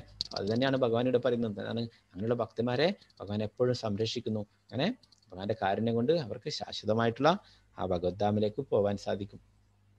അപ്പോൾ ഇവിടെ ശ്രീല പ്രഭുപാദര് ഭഗവാനെ കുറിച്ചിട്ടുള്ള കാര്യങ്ങളൊക്കെ ശിഷ്യന്മാർക്ക് പറഞ്ഞു കൊടുക്കുന്നു. അവരൊക്കെ അത് കേട്ടിട്ട് ആനന്ദിക്കുന്നു. അവരുടെയൊക്കെ മുഖങ്ങളിൽ കാണാം നിങ്ങൾക്ക് ആ ഭഗവാന്റെ കാര്യങ്ങൾ കേൾക്കുമ്പോഴുള്ള ആ ആനന്ദം. മച്ചിത്ത സർവദുർഗാണി മത്പ്രസാദാത്തരിഷ്യസി അതച്ചേതമഹങ്കാരാൻ നശ്രോഷ്യസി വിനംഗ്യസി. എന്നെ കുറിച്ച് ബോധവാനായിരുന്നാൽ നിനക്ക് എൻ്റെ പ്രസാദം കൊണ്ട് തന്നെ ബദ്ധജീവിതത്തിലെ സകല ക്ലേശങ്ങളെയും അതിജീവിക്കാൻ കഴിയും. ആ ബോധത്തോടെ പ്രവർത്തിക്കാതെ മിഥ്യാഹങ്കാരം കൊണ്ട് എൻ്റെ അഭിമതം അനുസരിക്കാതെ പോയാലാവട്ടെ നാശമാണ് ഫലം. അപ്പോൾ ഭഗവാനോട് പറയുന്നു, ഭഗവാനെ കുറിച്ച് ബോധവാനായിരുന്നിട്ട് എന്താണ് ഭഗവാന്റെ പ്രസാദം കൊണ്ട് തന്നെ ഈ ബന്ധജീവിതത്തിലെ എല്ലാ ക്ലേശങ്ങളെയും അതിജീവിക്കാൻ കഴിയുമെന്ന് പറയുന്നു. ഭഗവാന്റെ കാരുണ്യം ഉണ്ടെങ്കിൽ നമുക്ക് എന്താണ് ഈ മായാലോകത്ത് നിന്ന് രക്ഷപ്പെടാം അല്ലെ. ബദ്ധജീവിതം, നമ്മളൊക്കെ ബദ്ധജീവാത്മാക്കൾ അല്ലെ. ഭൗതിക ലോകത്തിൽ ജന്മമരണ ചക്രത്തിൽ പെട്ടിട്ടുള്ള അല്ലെ. അപ്പൊ ഇവിടുന്ന് ഇതിനൊക്കെ അതിജീവിച്ച് എന്താണ് ഭഗവദ്ധാമിലേക്ക് പോകാൻ സാധിക്കുന്നു പറയുന്നത് അല്ലെ. അങ്ങനെയല്ല എന്താണ് ആ ബോധത്തോടെ പ്രവർത്തിക്കാത്ത മിഥ്യാഹങ്കാരം കൊണ്ട് ഭഗവാന്റെ ഉപദേശങ്ങൾ അഭിമതം അനുസരിക്കാത്ത പോയാലാവട്ടെ നാശമാണ് ഫലം എന്ന് പറയുന്നു. അത് കുറെ ആൾക്കാർ അറിയാം അല്ലെ. അവരൊക്കെ ഭഗവാനിൽ വിശ്വസിക്കുന്നില്ല, അവരൊക്കെ ഭഗവാന്റെ ഉപദേശങ്ങളൊക്കെ നിന്ദിക്കുന്നു അല്ലെ, ശാസ്ത്രങ്ങളെ നിന്ദിക്കുന്നു അല്ല. അവരുടെയൊക്കെ സ്ഥിതി എന്താണ്? അവരൊക്കെ സർവനാശമാണ് ഫലം എന്ന് പറയുന്നത് അല്ലെ. അപ്പൊ ഇവിടെ ഈ പിക്ചറിൽ നിങ്ങൾക്ക് കാണാം എന്താണ് ആ ചൈതന്യ മഹാപ്രഭു നിത്യാനന്ദ പ്രഭുവാണ് ഇത്. ഇവിടെ വീണ് കിടക്കുന്നത് ജഗായി മതായി എന്ന ആ ബ്രാഹ്മണ കുലത്തിൽ ജനിച്ചിട്ടുള്ള രണ്ട് സഹോദരങ്ങളായിരുന്നു. അവരെന്താണ് മദ്യപാനവും മറ്റുള്ള എന്താണ് ആക്രമണങ്ങളൊക്കെ നടത്തിയിരുന്നു. മറ്റുള്ളവരിൽ നിന്നും പൈസയും സ്വർണവും അതൊക്കെ പിടിച്ചു വലിക്കുക, മദ്യപിച്ച് വഴക്കുണ്ടാക്കുക, അങ്ങനെ എന്താണ് ആ ഗ്രാമവാസികൾക്കൊക്കെ ശല്യമായി തീർന്നിട്ടുള്ള രണ്ടാൾക്കാരായിരുന്നു. ഒരിക്കലും നിത്യാനന്ദ പ്രഭു എന്താണ് ഹരിദാസ് ഠാക്കൂർ ഒക്കെ സങ്കീർത്തനം ചെയ്തിട്ട് പോകുമ്പോൾ ഒരു വലിയ ആൾക്കൂട്ടത്തെ കാണുകയുണ്ടായി. ആൾക്കാരോട് ചോദിച്ചു എന്താണ് അവിടെ നടക്കുന്നതെന്ന് ചോദിച്ചപ്പോൾ ഈ ഗ്രാമത്തിലെ ഏറ്റവും എന്താണ് മോശക്കാരായിട്ടുള്ള രണ്ടാൾക്കാരുണ്ട്, ജഗായി മതായി എന്ന് പറഞ്ഞിട്ടുള്ളത്. അവര് നാട്ടുകാരുമായിട്ട് അടിയുണ്ടാക്കുന്നതാണ് എന്ന് പറയുകയുണ്ടായി. അങ്ങനെ ആ നിത്യാനന്ദ പ്രഭു അവിടെ പോവുകയും എന്താണ് ആ ജഗായി മതായിയോട് നാമം ജപിക്കാനൊക്കെ ആവശ്യപ്പെടുകയും ചെയ്യും. എന്നാൽ അതൊന്നും അനുസരിച്ചില്ല. അങ്ങനെ ആ ചൈതന്യ മഹാപ്രഭുവിന്റെ അടുത്ത് പോയിട്ട് പറയുകയുണ്ടായി ആ എന്താണ് അത്രയും പതീതരായിട്ടുള്ള രണ്ട് ആൾക്കാരുണ്ടായി, ജഗായി മതായി എന്ന് പറഞ്ഞിട്ടുള്ളത്. അപ്പോൾ അവരാണ് ഈ ഗ്രാമത്തിലെ ഏറ്റവും മോശപ്പെട്ടവരെന്ന് പറയുകയുണ്ടായി. ചൈതന്യ മഹാപ്രഭു പറഞ്ഞു നാളെ നിങ്ങൾ അവിടെ പോയിട്ട് എന്താണ് അവരെ കൊണ്ട് ഭഗവാന്റെ തിരുനാമം ജപിക്കണം. അവരൊക്കെ എന്താണ് ആ ആക്രമണങ്ങളിൽ നിന്നൊക്കെ അതിന്റെ ഒക്കെ പാപത്തിന്റെ കാര്യങ്ങളൊക്കെ പറഞ്ഞ് മനസ്സിലാക്കി അവരൊക്കെ നാമം ജപിപ്പിക്കണം എന്ന് പറയുകയുണ്ടായി. അത് പ്രകാരം പിറ്റേ ദിവസം നിത്യാനന്ദ പ്രഭുവും ഹരിദാസ് ഠാക്കൂറും ഒക്കെ പോയപ്പോൾ ആ തിരുനാമം ജപിക്കാൻ പറയുകയും അവരുടെ അടുത്ത് പോയിട്ട് അവരോട് എന്താണ് ഈ നിങ്ങൾ ചെയ്യുന്നതൊക്കെ പാപങ്ങളാണ്, ഇതിന്റെ ഫലങ്ങളൊക്കെ നിങ്ങൾ അനുഭവിക്കേണ്ടി വരും. അപ്പോൾ ഇതുകൊണ്ട് ഈ മദ്യപിക്കുന്നതും വഴക്കുണ്ടാക്കുന്നതും പിടിച്ചു പറിക്കുന്നതും ഒക്കെ നിർത്തണമെന്നൊക്കെ പറഞ്ഞിട്ട് ഉപദേശങ്ങൾ കൊടുക്കുകയുണ്ടായി. അങ്ങനെ ഭഗവാന്റെ തിരുനാമം ജപിക്കാൻ പറയുകയുണ്ടായി. ആ സമയത്ത് അവർ മദ്യപിച്ചുകൊണ്ടേയിരിക്കുകയായിരുന്നു. അപ്പോൾ മൺകലത്തിൽ മദ്യപിച്ചുകൊണ്ടിരിക്കുമ്പോൾ ആ മൺകലം പൊട്ടിച്ചിട്ട് അതെടുത്തിട്ട് നിത്യാനന്ദ പ്രഭുവിന്റെ നെറ്റിയിലെ അടിക്കുകയുണ്ടായി. നിത്യാനന്ദ പ്രഭു ആരാണ്? സാക്ഷാൽ ബലരാമൻ തന്നെയാണ് കലിയുഗത്തില് നിത്യാനന്ദ പ്രഭുവായിട്ട് അവതരിച്ചിട്ടുള്ളത്. കൃഷ്ണന്റെ തന്നെ വിസ്തരണമാണ് അല്ലെ. അപ്പോൾ നിത്യാനന്ദ പ്രഭുവിന്റെ ആ ശരീരം അതീന്ദ്രിയമായിട്ടുള്ളതാണ് അല്ലെ, നമ്മുടെ പോലുള്ള പഞ്ചഭൂതങ്ങൾ കൊണ്ട് നിർമ്മിച്ചതല്ല. എന്നാലും ആ നിത്യാനന്ദ പ്രഭു കാരുണ്യം കാണിക്കുകയുണ്ടായി. എന്താണ് നിത്യാനന്ദ പ്രഭു കരുതി ഈ ജഗായി മതായി ഇവരെപ്പോഴും ഈ തെരുവില് മദ്യപിച്ച് വീണ് കിടക്കുന്ന ഇവരൊരിക്കലും ക്ഷേത്രത്തിൽ പോവുകയോ ഭഗവാനെ ഓർക്കുകയോ അല്ലെങ്കിൽ ചൈതന്യ മഹാപ്രഭുവിനെ കാണാൻ പോവുകയോ ഒന്നും ചെയ്യില്ല. അപ്പോൾ ഈ ചൈതന്യ മഹാപ്രഭുവിനെ ഈ പാപികളുടെ അടുത്തേക്ക് വരുത്തിക്കണം. അതിനു വേണ്ടിയിട്ട് നിത്യാനന്ദ പ്രഭു എന്ത് ചെയ്തു? അവര് മൺകുടം കൊണ്ട് അടിച്ചപ്പോൾ ആ ചോര വരുന്നതായിട്ട് കാണിച്ചു കൊടുത്തു. അപ്പൊ അങ്ങനെ നിത്യാനന്ദ പ്രഭുവിന്റെ നെറ്റി പൊട്ടി ചോര വരുന്നത് അറിഞ്ഞു മറ്റുള്ള ഭക്തന്മാരൊക്കെ ചൈതന്യ മഹാപ്രഭുവിന്റെ അടുത്ത് പോയിട്ട് പറയുകയുണ്ടായി. അങ്ങനെ ചൈതന്യ മഹാപ്രഭു എന്താണ് ആ പാപികളുടെ അടുത്തെത്തുകയുണ്ടായി. അങ്ങനെ സുദർശനത്തെ വിളിച്ചു വരുത്തുകയുണ്ടായി. അങ്ങനെ സുദർശനം കൊണ്ട് അവരെ നിഗ്രഹിക്കാൻ നോക്കുമ്പോൾ നിത്യാനന്ദ പ്രഭു അവരെ തടയുകയും എന്താണ് ഈ രണ്ടുപേരെ വധിക്കുകയാണെങ്കിൽ ഈ ലോകത്തിലുള്ള എല്ലാവരെയും വധിക്കേണ്ടി വരും, അവരൊക്കെ ഒരു തരത്തിലില്ലെങ്കിൽ മറ്റൊരു തരത്തിൽ പാപം ചെയ്യുന്നവരാണ്. ഈ കലിയുഗത്തിലുള്ള എല്ലാ ജനങ്ങളും ഒരു തരത്തിലില്ലെങ്കിൽ മറ്റൊരു തരത്തിൽ പാപം ചെയ്യുന്നുണ്ടാവും, അവരൊക്കെ വധിക്കേണ്ടി വരും, ഇവരോട് മാപ്പ് കൊടുക്കണം, ഇവരെ എന്താണ് ഇത്തവണ മാപ്പ് കൊടുത്തിട്ട് ഇവരെ എന്താണ് കാരുണ്യം കൊടുക്കണം എന്ന് പറയുകയുണ്ടായി. അങ്ങനെ ചൈതന്യ മഹാപ്രഭു നിത്യാനന്ദ പ്രഭുവിന്റെ അപേക്ഷപ്രകാരം അവരോട് ക്ഷമിക്കുകയും എന്താണ് അവർക്ക് കാരുണ്യം നൽകുകയുണ്ടായി. അവരോട് എന്താണ് ഭഗവാന്റെ തിരുനാമം ജപിക്കാനൊക്കെ പറഞ്ഞു കൊടുക്കുകയുണ്ടായി. അങ്ങനെ അവര് പിന്നീട് പരിശുദ്ധ ഭക്തന്മാരായിട്ട് മാറുകയുണ്ടായി. അപ്പൊ ആ ഗ്രാമവാസികളൊക്കെ അമ്പരന്നു. ഏറ്റവും ഈ ഗ്രാമത്തിലെ ഏറ്റവും പാപികളായിട്ടുള്ള രണ്ടുപേര് എന്താണ് അവര് മാറിയിരിക്കുന്നു, അവരൊക്കെ ഭഗവാന്റെ തിരുനാമം ജപിക്കുന്നു, ഭഗവാന്റെ ഭക്തന്മാരായി മാറിയിരിക്കുന്നു. അവരൊക്കെ അത്ഭുതപ്പെട്ടു. അപ്പൊ എന്താണ് ആ ചൈതന്യ മഹാപ്രഭുവിന്റെ നിത്യാനന്ദ പ്രഭുവിന്റെ കാരുണ്യം കൊണ്ട് അവർക്കും ഭക്തന്മാരായി മാറാൻ സാധിച്ചു അല്ലെ. അപ്പൊ ഇതിനെക്കുറിച്ച് പറയുമ്പോൾ ശ്രീല പ്രഭുപാദര് പറയും, ഞാൻ ചൈതന്യ മഹാപ്രഭുവിന്റെയും നിത്യാനന്ദ പ്രഭുവിന്റെയും തൻ്റെ ഗുരുവിന്റെ ഒക്കെ കാരുണ്യം കൊണ്ട് എനിക്കും ഇങ്ങനെയുള്ള അനേകം ജഗായി മതായിമാരെ മാറ്റിയെടുക്കാൻ സാധിച്ചു, അവരൊക്കെ കൃഷ്ണഭക്തന്മാരാക്കി മാറ്റാൻ സാധിച്ചു അല്ലെ. ശ്രീല പ്രഭുപാദര് അമേരിക്കയിൽ പോയിട്ട് ഹിപ്പികൾ എന്ന ഒരു വിഭാഗത്തെ മദ്യവും മയക്കുമരുന്നൊക്കെ കഴിച്ചിട്ട് യുവാക്കളായിരുന്നവർ 16, 18, 20 പ്രായമുള്ള ആ യുവാക്കള് അവര് സമൂഹം പുറന്തള്ളിയിരുന്നവരായിരുന്നു, സമൂഹം വെറുക്കപ്പെട്ടവരായിരുന്നു, അവര് ലഹരികളൊക്കെ ഉപയോഗിച്ച് കുത്തഴിഞ്ഞ് ജീവിതം നയിച്ചിരുന്നവരെ അവരെയാണ് പ്രഭുപാദര് ആദ്യം പോയിട്ട് ഉദ്ധരിച്ചത്. അവർക്ക് എന്താണ് സ്വന്തം കൈകൊണ്ട് ആ പ്രസാദം ഉണ്ടാക്കി കൊടുത്തു. പിന്നീട് അവരെയൊക്കെ ആ തിരുനാമം ജപിപ്പിച്ചു. അവരൊക്കെ പിന്നീട് ആ ശുദ്ധ ഭക്തന്മാരാക്കി മാറ്റുകയുണ്ടായി. അപ്പോൾ ആ ആൾക്കാർ മാറിയപ്പോൾ ആ ഹിപ്പികളൊക്കെ ഹാപ്പികളായി മാറി. അവരൊക്കെ എന്താണ് ആ സന്തോഷവാനായി മാറിയപ്പോൾ അവരുടെ കുടുംബക്കാരും എന്താണ് ആ നാട്ടുകാരും എല്ലാവരും ശ്രദ്ധിക്കാൻ തുടങ്ങി, ഇവരെ എങ്ങനെ മാറ്റിയെടുക്കാൻ സാധിച്ചു എന്ന്. അപ്പോൾ അതാണ് ഒരു ഭഗവാന്റെ പ്രിയ ഭക്തന്റെ കാരുണ്യം കൊണ്ട് എത്ര പാപിയായാലും തമോ ഗുണത്തിലുള്ള ആളായതും ആ ഒരു ഭക്തന്റെ കാരുണ്യം കൊണ്ട് അവർക്ക് മാറാൻ സാധിക്കുന്നു അല്ലെ. പഠിച്ചു എന്താണ് സാധുസംഘ സർവശാസ്ത്ര ഹോയി ലവമാത്ര സാധുസംഘ സർവസിദ്ധി ഹോയി. ലവമാത്ര ഒരു ചെറിയ നിമിഷം കൊണ്ട് തന്നെ ഒരു ശുദ്ധ ഭക്തന്റെ അസോസിയേഷൻ ഉണ്ടെങ്കിൽ നമ്മുടെ അദ്ദേഹത്തിന്റെ എല്ലാ കാരുണ്യവും നമുക്ക് ലഭിക്കുന്നു. അങ്ങനെ പ്രഭുപാദരുടെ കാരുണ്യം കൊണ്ട് അവർക്കൊക്കെ കൃഷ്ണാബോധം ലഭിക്കുകയുണ്ടായി. ലോകം മുഴുവനും പ്രത്യേകിച്ച് റഷ്യ പോലുള്ള രാജ്യങ്ങളിലൊക്കെ കൃഷ്ണാബോധം പ്രചരിപ്പിക്കുകയുണ്ടായി. അത്രയും അവരൊക്കെ ഡിവോട്ടികളൊക്കെ ജയിലിലടക്കുകയുണ്ടായി. അങ്ങനെ ക്രൂരമായ പീഡനങ്ങളൊക്കെ സഹിച്ചിട്ടും കൃഷ്ണാബോധം പ്രചരിപ്പിച്ചു. പ്രഭുപാദരെ ഒരേ ഒരാൾക്ക് മാത്രമേ റഷ്യയിൽ പോയിട്ട് 3 മണിക്കൂർ ശ്രീമദ് ഭഗവത്ഗീത പറഞ്ഞു കൊടുത്തുള്ളൂ. ആ വ്യക്തിയാണ് പിന്നീട് ആ റഷ്യ മുഴുവൻ കൃഷ്ണാബോധം പ്രചരിപ്പിച്ച് ഭഗവത്ഗീത പ്രിന്റ് ചെയ്ത് അവിടെയൊക്കെ വിതരണം ചെയ്ത് അങ്ങനെ കൃഷ്ണാബോധം ആ റഷ്യ മുഴുവൻ പ്രചരിപ്പിക്കുകയുണ്ടായി. അതിന്റെ ഫലമായിട്ട് അദ്ദേഹത്തെ പിടിച്ച് ജയിലിലടക്കുകയുണ്ടായി, ഭഗവത്ഗീതയൊക്കെ കത്തിക്കുകയുണ്ടായി. അദ്ദേഹത്തെ ജയിലിൽ പിടിച്ചിട്ടും അദ്ദേഹം ഭഗവാന്റെ തിരുനാമം ജപിക്കുന്നതിൽ നിന്നും മാറിയില്ല. അദ്ദേഹം അദ്ദേഹത്തിന് കൊടുക്കുന്ന റൊട്ടിയൊക്കെ റൗണ്ടാക്കി ഉരുട്ടിയിട്ട് ആ മുത്തുകളാക്കിയിട്ട് അതുകൊണ്ട് ഹരേ കൃഷ്ണ മഹാമന്ത്രം ജപിച്ചു. തിലകം തൊടാൻ ആ ഗോപിചന്ദ്രനൊക്കെ ഇല്ലാതപ്പോൾ ആ പേസ്റ്റ് കൊടുത്തപ്പോൾ പല്ലേക്കുന്ന പേസ്റ്റിനെ കൊണ്ട് ഇങ്ങനെ തിലകം തൊടുകയുണ്ടായി. അപ്പോൾ എന്നിട്ടും ഈ ഭക്തിയിൽ നിന്ന് വിടാൻ അവർക്ക് ഭഗവാനിൽ പൂർണ്ണ വിശ്വാസം ഉണ്ടായിരുന്നു. അതുകൊണ്ട് അവര് എന്ത് അതിക്രമങ്ങൾ ചെയ്തിട്ടും അതിൽ നിന്നും ഒരടി പോലും പിന്നോട്ട് പോയില്ല. അവര് കൊടുക്കുന്ന ഭക്ഷണമൊന്നും കഴിച്ചില്ല, ഭഗവത് പ്രസാദം മാത്രമേ അവർ കഴിക്കുള്ളൂ അല്ലെ. അങ്ങനെ അവസാനം ആ അധികാരികൾ തന്നെ ഭക്തന്റെ മുന്നിൽ തോൽക്കുകയുണ്ടായി. അപ്പോൾ പിന്നീട് അങ്ങനെ കൃഷ്ണാബോധം ലോകം മുഴുവൻ പ്രചരിപ്പിക്കുമ്പോൾ ഇവിടെയും പ്രചരിപ്പിച്ചു. ഇന്ന് നമുക്കറിയാം ഇസ്കോണിന്റെ നിങ്ങൾ പോയി കഴിഞ്ഞാൽ മായാപൂരിലൊക്കെ പോയി കഴിഞ്ഞാൽ കാണാൻ സാധിക്കും. വൃന്ദാവനത്തിൽ മായാപൂരിലൊക്കെ കൃഷ്ണാബോധം പ്രചരിപ്പിക്കുന്ന യുവാക്കളായിട്ടുള്ള ആൾക്കാരൊക്കെ ബ്രഹ്മചാരികളൊക്കെ അവരൊക്കെ കൂടുതലും റഷ്യയിൽ നിന്നുള്ളതാണ്. അപ്പോൾ അങ്ങനെ ലോകം മുഴുവൻ പ്രഭുപാദരെ കൃഷ്ണാബോധം പ്രചരിപ്പിക്കുകയുണ്ടായി. അപ്പോൾ പ്രഭുപാദര് പറയും ഇങ്ങനെ അനേക ജഗായി മതായിമാരെയൊക്കെ മാറ്റാൻ സാധിച്ചു എന്ന് അല്ലെ. നമുക്കും ഒക്കെ നമ്മളും കുറെ ഈ കൃഷ്ണാബോധത്തിൽ വരുന്നവർക്ക് നമ്മളും ആ മോശപ്പെട്ട രീതിയിലൊക്കെ ചിലപ്പോൾ ജീവിച്ചിട്ടുണ്ടാവും അല്ലെ. ആ പ്രഭുപാദരുടെയൊക്കെ കാരുണ്യം കൊണ്ട് നമുക്കൊക്കെ ആ യഥാർത്ഥ സത്യം മനസ്സിലാക്കി തന്നല്ലേ, നമുക്ക് കൃഷ്ണാബോധത്തിന്റെ ആ പ്രാധാന്യത്തെ മനസ്സിലാക്കി തന്നല്ലേ. അപ്പൊ നമ്മളിത് ഇവിടെ ഈ തുറന്നു തന്നെ കൊണ്ടുപോകണം. നമ്മൾ എപ്പോഴും ഭഗവാന്റെ തിരുനാമം ജപിച്ചിട്ട് ഭക്തിയുടെ സേവനങ്ങൾ ചെയ്യുക.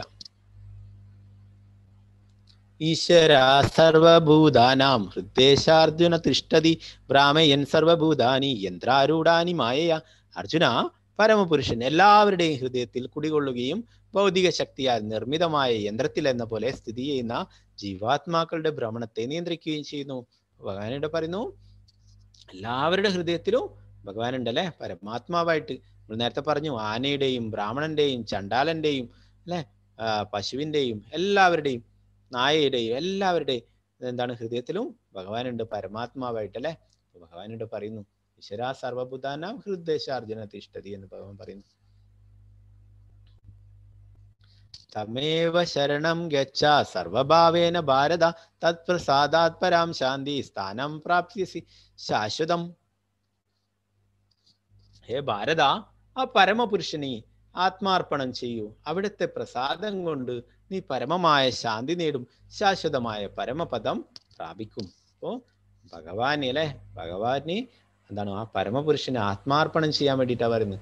ആ ഭഗവാന്റെ പ്രസാദം കൊണ്ട് നീ പരമമായ ശാന്തി നേടും എന്ന് പറയുന്നു, ശാശ്വതമായ പരമപദം പ്രാപിക്കും. അപ്പൊ ഇവിടെ നമുക്ക് ഈ പിക്ചറിൽ കാണാം അല്ലെ, ഇതാരാണ്? ജഗന്നാഥ ഭഗവാൻ അല്ലെ, ശ്രീകൃഷ്ണ ഭഗവാൻ തന്നെയാണ്. സാക്ഷാൽ ശ്രീകൃഷ്ണ ഭഗവാൻ തന്നെയാണ് ജഗന്നാഥ ഭഗവാനായിട്ട് അവതരിച്ചിട്ടുള്ളത്. എന്താണ്? ദാരുബ്രഹ്മൻ മരത്തിൽ അവതരിച്ചു ഭഗവാൻ ആണ് ജഗന്നാഥനായിട്ട്. ഒറീസയിലെ ജഗന്നാഥപുരിയുള്ള ആ ജഗന്നാഥ ഭഗവാൻ ആണിത്. ഇതിന്റെ മുന്നിൽ ഇവിടെ ഒരു ചൂല് പിടിച്ചിരിക്കുന്ന ആളെ കാണാം. ഇതാരാണ്? ഇദ്ദേഹം എന്താണ്? അവിടുത്തെ രാജാവ്, ആ ഒറീസയിലെ രാജാവായിരുന്ന പ്രതാപരുദ്ര മഹാരാജാവാണ്. ഒരു രാജാവ് എന്താണ് തൻ്റെ ആ കിരീടവും മറ്റ് ആടയാഭരണങ്ങളും വിലപ്പെട്ട ആ വസ്ത്രങ്ങളും അതൊക്കെ ഉപേക്ഷിച്ചിട്ട് ഒരു സാധാരണ വൈഷ്ണവ ധോത്തി എടുത്തിട്ട് അല്ലെ, ഒരു എന്താണ് ചൂലും എടുത്തിട്ട് ആ ജഗന്നാഥൻ ഭഗവാൻ എൻ്റെ രഥം പോകുന്ന ആ വഴികള് വൃത്തിയാക്കി കൊടുക്കലാണ്. അത് ഇന്നും തുടരുന്നു. ഇന്നും അവിടെയുള്ള ആ ഉത്തരവാദിത്തപ്പെട്ട ആ രാജകുടുംബത്തിലെ ആൾക്കാരൊക്കെ വന്നിട്ട് ആ രഥം പോകുമ്പോൾ അവിടെയൊക്കെ തൂത്ത് വൃത്തിയാക്കുന്നു. എന്താണ് ചെയ്യുന്നത്? ഭഗവാന്റെ ഭക്തിയുത സേവനമാണ് ചെയ്യുന്നത് അല്ലെ. അതിന് തൻ്റെ സ്ഥാനമോ ഒന്നും ആ പദവിയോ ഒന്നും ഒരു തടസ്സമല്ല അല്ലെ. ഒരു വെറും ഭഗവാന്റെ സേവകൻ. അതാണ് നേരത്തെ പറഞ്ഞില്ലേ, ജീവേര സ്വരൂപ നിത്യര കൃഷ്ണദാസ്. നമ്മൾ ഭഗവാന്റെ നിത്യദാസനാണ് എന്നുള്ളതാണ്, ഭഗവാന്റെ സേവകനാണ് എന്നുള്ളതാണ് നമ്മുടെ യഥാർത്ഥമായിട്ടുള്ള പൊസിഷൻ അല്ലെ, ആ സ്വരൂപാവസ്ഥ. അപ്പൊ അതാണ് ഇവിടെ ചെയ്യുന്നത്. ആ രാജാവാണ് രാജ്യത്തിന്റെ. എന്നാൽ ഇവിടെ യഥാർത്ഥമായിട്ടുള്ള ആ പദവി എന്ന് പറയുന്നത് എന്താണ്? ഒരു ഭഗവാന്റെ ഒരു സേവകൻ എന്ന നിലയിലുള്ള അങ്ങനെയുള്ള സേവനമാണ് ഈ രാജാവ് അനുഷ്ഠിക്കുന്നത് അല്ലെ. അപ്പോൾ നമ്മളെന്താണ്, അങ്ങനെ അനേകം ഭക്തന്മാർ ഇസ്കോണിലുണ്ട്, വലിയ വലിയ പദവിയിലൊക്കെ ഉള്ളവർ. ഇവരെ അതൊക്കെ വിട്ടിട്ട് ഭഗവാന്റെ സേവകനായിട്ട് തുടരുന്നു. നമ്മൾ പഠിച്ചു അല്ലെ, ആ എന്താണ് ആ മായാപൂർ ടെമ്പിളിനെ കുറിച്ചൊക്കെ പറയുമ്പോൾ പറഞ്ഞു അല്ലെ, അംബരീഷ് ദാസ്, ആൽഫ്രഡ് ഫോർഡ് മോട്ടോഴ്സിന്റെ ചെയർമാൻ, അദ്ദേഹം എന്താണ് ആ ഒരു ഭക്തനായിട്ട് അറിയപ്പെടുന്നു. ഇന്ന് പ്രഭാതരുടെ ആഗ്രഹമായിരുന്നു, പ്രഭാതർ പറഞ്ഞ വാക്കുകളാണ്, നീ ഒരു ഭക്തനായിട്ട് അറിയപ്പെടണം എന്ന് പറയുകയുണ്ടായി. അപ്പോൾ ഭഗവാന്റെ പരിശുദ്ധ ഭക്തനായിട്ട് അദ്ദേഹം ഒരു വൈഷ്ണവ ധോത്യമൊക്കെ എടുത്തിട്ട് അദ്ദേഹത്തിന്റെ ഭാര്യയും ഭക്തയാണ്. അവര് ആ മായാപൂരി എന്താണ് ആ നവദ്വീപിലുള്ള മായാപൂരിലെ ആ ക്ഷേത്രത്തിൽ സേവനങ്ങൾ ചെയ്യുന്നു, ഭഗവാൻ ആരതി ചെയ്യുന്നു, എല്ലാം എന്താണ് ക്ഷേത്രം വൃത്തിയാക്കാൻ സഹായിക്കുന്നു, ക്ഷേത്രങ്ങൾ നിർമ്മിക്കാൻ സഹായിക്കുന്നു. അങ്ങനെ എല്ലാറ്റിലും ഭക്തിയുത സേവനത്തിലൊക്കെ ഉൾപ്പെടുന്നു. അപ്പോൾ നമ്മുടെ ഒരു പദവിയോ ഇതൊന്നും ഒരു കാര്യമല്ല അല്ലെ. നമ്മൾ ഭഗവാന്റെ സേവകനാണെന്നുള്ളതാണ് ഏറ്റവും ഉയർന്ന പദവി. നമുക്ക് എത്ര ധനമുണ്ടായാലും നമുക്ക് എന്ത് വലിയ എന്താണ് സ്ഥാനമുണ്ടായാലും അതൊന്നുമല്ല കാര്യം. ഏറ്റവും വലിയ സ്ഥാനം എന്ന് പറയുന്നത് നമ്മൾ ഭഗവാന്റെ ഒരു സേവകനാണെന്നുള്ളതാണ്. അതാണ് നമ്മുടെ യഥാർത്ഥമായിട്ടുള്ള ആ പദവി. അങ്ങനെ അദ്ദേഹം ആ ജഗന്നാഥ ഭഗവാന്റെ ആ എന്താണ് അവിടെയൊക്കെ സേവനങ്ങൾ ചെയ്യുകയുണ്ടായി. ആദ്യം അദ്ദേഹം ആ ചൈതന്യ മഹാപ്രഭുവിനെ കാണാൻ പോയിട്ടുണ്ടായിരുന്നു. രാജകീയ ആ വേഷങ്ങളോടെ തന്നെയായിരുന്നു പോയിട്ടുള്ളത്. അങ്ങനെ ചൈതന്യ മഹാപ്രഭു പറഞ്ഞു, ഞാനൊരു സന്യാസിയാണ്. ഒരു സന്യാസി ഒരു രാജാവുമായിട്ടാണ് എന്താണ് ആ അടുപ്പം കൂട്ടുകൂടുന്നത് എന്ന് അറിഞ്ഞാൽ സാധാരണ ജനങ്ങൾ എന്ത് വിചാരിക്കും? അതുകൊണ്ട് എനിക്ക് ഇപ്പോഴും രാജാവിനെ കാണണ്ട എന്ന് പറയുകയുണ്ടായി. അങ്ങനെ അദ്ദേഹത്തിനോട് ആ നിത്യാനന്ദ പ്രഭുവും മറ്റുള്ളവരൊക്കെ പറഞ്ഞു കൊടുക്കുകയുണ്ടായി, ഭക്തിയുത സേവനം കൊണ്ട് മാത്രമേ ഭഗവാന്റെ കാരുണ്യം ലഭിക്കുകയുള്ളൂ എന്ന് പറയുകയുണ്ടായി. അങ്ങനെയാണ് അദ്ദേഹം ആ ഭക്തിയുത സേവനങ്ങളൊക്കെ ചെയ്യാൻ തുടങ്ങിയത്. അങ്ങനെ ചൈതന്യ മഹാപ്രഭുവിന്റെ ആ എന്താണ് ആ ദർശനം ലഭിക്കുകയുണ്ടായി അദ്ദേഹത്തിന്. അദ്ദേഹം ചൈതന്യ മഹാപ്രഭു ആ എന്താണ് ആ കുണ്ടിച്ച മാർജന ക്ഷേത്രമൊക്കെ ചൈതന്യ മഹാപ്രഭുവിനെ കാണിച്ചു കൊടുത്തു, ഭക്തിയുത സേവനങ്ങൾ ചെയ്യേണ്ടത് എങ്ങനെയെന്ന്. ആ ക്ഷേത്രമൊക്കെ അടിച്ചുവാരി വൃത്തിയാക്കി, പൊടിയൊക്കെ അടിച്ചുവാരി പിന്നീട് വെള്ളം കൊണ്ട് തളിച്ചിട്ട് വൃത്തിയാക്കി. പിന്നെ തൻ്റെ ആ വസ്ത്രം എടുത്തിട്ട് അവിടെയൊക്കെ തറയൊക്കെ തുടച്ചിട്ട് വൃത്തിയാക്കി അങ്ങനെ കാണിച്ചു കൊടുത്തു. ഭഗവാന്റെ ആ ക്ഷേത്രം വൃത്തിയാക്കേണ്ടത് എന്താണ്, നമ്മൾ ആ ഭഗവാന്റെ ക്ഷേത്രം വൃത്തിയാക്കുമ്പോൾ നമ്മുടെ ഹൃദയത്തിലെ മാലിന്യങ്ങൾ ഇല്ലാതാവും എന്ന് പറയും. അങ്ങനെ എന്താണ് ആ ക്ഷേത്രം വൃത്തിയാക്കുന്നതിൻ്റെ എന്താണ് ആ പ്രാധാന്യത്തെക്കുറിച്ചൊക്കെ പറഞ്ഞു കൊടുക്കുകയുണ്ടായി. അങ്ങനെ ഈ രാജാവും ഭക്തിയുത സേവനങ്ങളൊക്കെ ചെയ്യുകയുണ്ടായി. അവസാനം ചൈതന്യ മഹാപ്രഭു അവിടെ വിശ്രമിക്കുമ്പോൾ ആ ഗോപീഗീതത്തിലെ ഗോപികമാർ ഭഗവാനെ കീർത്തിച്ചുള്ള ആ കീർത്തനം ചൊല്ലിക്കുകയുണ്ടായി, ഗോപിഗീതം. അത് കേട്ടപ്പോൾ ചൈതന്യ മഹാപ്രഭു അദ്ദേഹത്തിന് ദർശനം നൽകിയുണ്ടായി. അദ്ദേഹം പാടി ആ ഗോപിഗീതത്തിലെ വരികൾ: തവ കഥാമൃതം തപ്ത ജീവനം കവിപീഡിതം കൽമഷാപഹം. അപ്പോൾ എന്താണ് തവ കഥാമൃതം തപ്ത ജീവനം, എന്താണ് ആ ഭഗവാനെ കുറിച്ചുള്ള ഭഗവാന്റെ ലീലകൾ, ഭഗവാന്റെ കഥകൾ, അതാണ് എൻ്റെ ആത്മാവും ജീവനും എല്ലാം. എന്താണ് ആ ഭഗവാനെ കുറിച്ചുള്ള ആ ലീലകളാണ്, ഭഗവാന്റെ കഥകളാണ്, ഭഗവാന്റെ കീർത്തനങ്ങളാണ്. ചൊല്ലിയപ്പോൾ ആ ചൈതന്യ മഹാപ്രഭു അദ്ദേഹത്തിന് ദർശനം നൽകിയുണ്ടായി, പ്രതാപരുദ്ര മഹാരാജാവിന്. ഇതിതേ ജ്ഞാനമാഖ്യാദ്യം ഗുഹ്യാത് ഗുഹ്യതരം മയാ വിമൃശ്ചൈദ്യശേഷേണ യഥേച്ഛസി തഥാ കുരു. ഇപ്രകാരം അതിരഹസ്യമായ ജ്ഞാനമാണ് ഞാൻ നിനക്ക് വിവരിച്ചു തന്നത്. ഇനി സമഗ്രമായി ആലോചിച്ച ശേഷം ഹിതമെന്ന് തോന്നുന്നതെന്തോ അത് ചെയ്യുക. ഭഗവാനിവിടെ അർജുനന് പൂർണ്ണ സ്വാതന്ത്ര്യം കൊടുക്കലാണ് അല്ലെ. അർജുനൻ എന്നെ എന്താണ് എല്ലാറ്റിനും എന്താണോ ഭഗവാൻ ഇപ്പോൾ അതിരഹസ്യമായിട്ടുള്ള ജ്ഞാനം അർജുനന് ഉപദേശിച്ചു കൊടുത്തല്ലേ. ഇനി നിനക്ക് സമഗ്രമായി ആലോചിച്ചിട്ട് ഏതാണ് എനിക്ക് യോജിക്കുന്നതെന്ന് അല്ലെ, ഹിതമായിട്ടുള്ളത് എന്താണോ തോന്നുന്നത് അത് നീ ചെയ്യാൻ വേണ്ടിയിട്ടാണ് പറയുന്നത് അല്ലെ. അല്ലാണ്ട് ഇന്നത് നീ ചെയ്യണം എന്ന് പറഞ്ഞിട്ട് ഭഗവാൻ അങ്ങനെ അർജുനനെ നിർബന്ധിക്കുന്നില്ല അല്ലെ. അർജുനന്റെ ഇഷ്ടത്തിന് വിട്ടുകൊടുത്തിരിക്കുകയാണ്. നമുക്കും അതുപോലെ തന്നെയാണ്. നമുക്കും ഭഗവാൻ എന്താണ് നമ്മളെ നിർബന്ധിച്ച് ഒന്നിനും പ്രേരിപ്പിക്കില്ല അല്ലെ. നമുക്ക് എന്താണ് ഇഷ്ടം? നമുക്ക് ഭക്തിയുത സേവനങ്ങൾ ചെയ്തിട്ട് ആ ഭഗവത്ധാമിലേക്ക് തിരിച്ചു പോകണം എന്നാണോ? ഭഗവാന്റെ തിരുനാമം ജപിച്ചിട്ട് അതിന് ഭഗവാൻ നമ്മളെ സഹായിക്കും. നമ്മൾ ആത്മാർത്ഥമായിട്ട് ആഗ്രഹിക്കുകയാണെങ്കിൽ നമ്മളെ സഹായിക്കും. അല്ല, നമ്മൾ ഭഗവാനെ മറന്നുകൊണ്ട് ജീവിക്കാനാണ് നമ്മൾ ആഗ്രഹിക്കുന്നത്, ഭഗവാൻ അതിനും സ്വാതന്ത്ര്യം തരും. നമുക്ക് ഭഗവാനെ മറന്നുകൊണ്ട് ജീവിക്കാം, ഈ ജന്മം മറന്നുകൊണ്ട് ജീവിക്കാം. ഇനി അടുത്ത ജന്മങ്ങളിലൊക്കെ അങ്ങനെ ജീവിക്കാനുള്ള അവസരം ഉണ്ടാക്കി തരും. എന്താണ് ചെയ്യുക? ഭൗതിക പ്രകൃതി നമുക്ക് ഇനി എന്താണ് ഇത്രയും ശ്രേഷ്ഠമായ മനുഷ്യജന്മം ശരിയായ രീതിയിൽ ഉപയോഗിച്ചില്ലെങ്കിൽ ഇനി താഴ്ന്ന തരം മൃഗങ്ങളുടെയൊക്കെ ജന്മങ്ങൾ തരും. മൃഗങ്ങൾക്ക് അമ്പലത്തിൽ പോകേണ്ട ആവശ്യമുണ്ടോ? ഇല്ല അല്ലെ. ഭഗവത്ഗീത പഠിക്കേണ്ട ആവശ്യമുണ്ടോ? ഇല്ല, ഒന്നുമില്ല. അവർക്ക് ഭഗവാനെ മറന്നുകൊണ്ട് യഥേഷ്ടം ജീവിക്കാൻ സാധിക്കും അല്ലെ. അങ്ങനെയുള്ള ജന്മങ്ങളാണ് പിന്നീട് ലഭിക്കുക. നമ്മൾ പഠിച്ചു അല്ലെ, അർജുനന് ആ വിഷാദം ഉണ്ടായപ്പോഴാണ് ഭഗവാൻ ഈ ജ്ഞാനം അത്രയും ഉപദേശിച്ചു കൊടുത്തത് അല്ലെ. സർവഗുഹ്യതമം ഭൂയ ശൃണുമേ പരമം വജ ഇഷ്ടോസി മേ ദൃഢമിതി തതോ വശ്യാമി തേ ഹിതം. എനിക്ക് എത്രയും പ്രിയപ്പെട്ട സുഹൃത്തായതിനാലാണ് പരമഗുഹ്യമായ ഈ ജ്ഞാനം, സർവോത്തമമായ ഈ ഉപദേശം നിനക്ക് നൽകുന്നത്. ഇനിയും കേൾക്കൂ, നിന്റെ മേന്മയ്ക്ക് വേണ്ടിയാണിത്. അപ്പോ ഭഗവാൻ ഇത്രയും നേരം പറഞ്ഞു കൊടുത്തല്ലേ. എന്തുകൊണ്ടാണ്? ഭഗവാന്റെ പ്രിയ സുഹൃത്തായത് കൊണ്ടാണ് പരമഗുഹ്യമായിട്ടുള്ള ഈ ജ്ഞാനം പറഞ്ഞു കൊടുത്തിട്ടുള്ളത് അല്ലെ.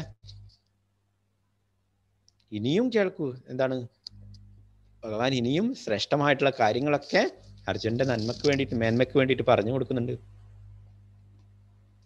മന്മനാഭവമദ്ഭക്തോ മദ്യാജീമാ നമസ്കുരു മാമേ വൈശ്യസി സത്യം തേ പ്രതിചാനേ പ്രിയോസിമേ. വളരെ പ്രധാനപ്പെട്ട ഒരു ശ്ലോകമാണ്. ഈ ശ്ലോകം നമ്മൾ കേട്ടിട്ടുണ്ടാവും. 9-34 ശ്ലോകമുണ്ട്.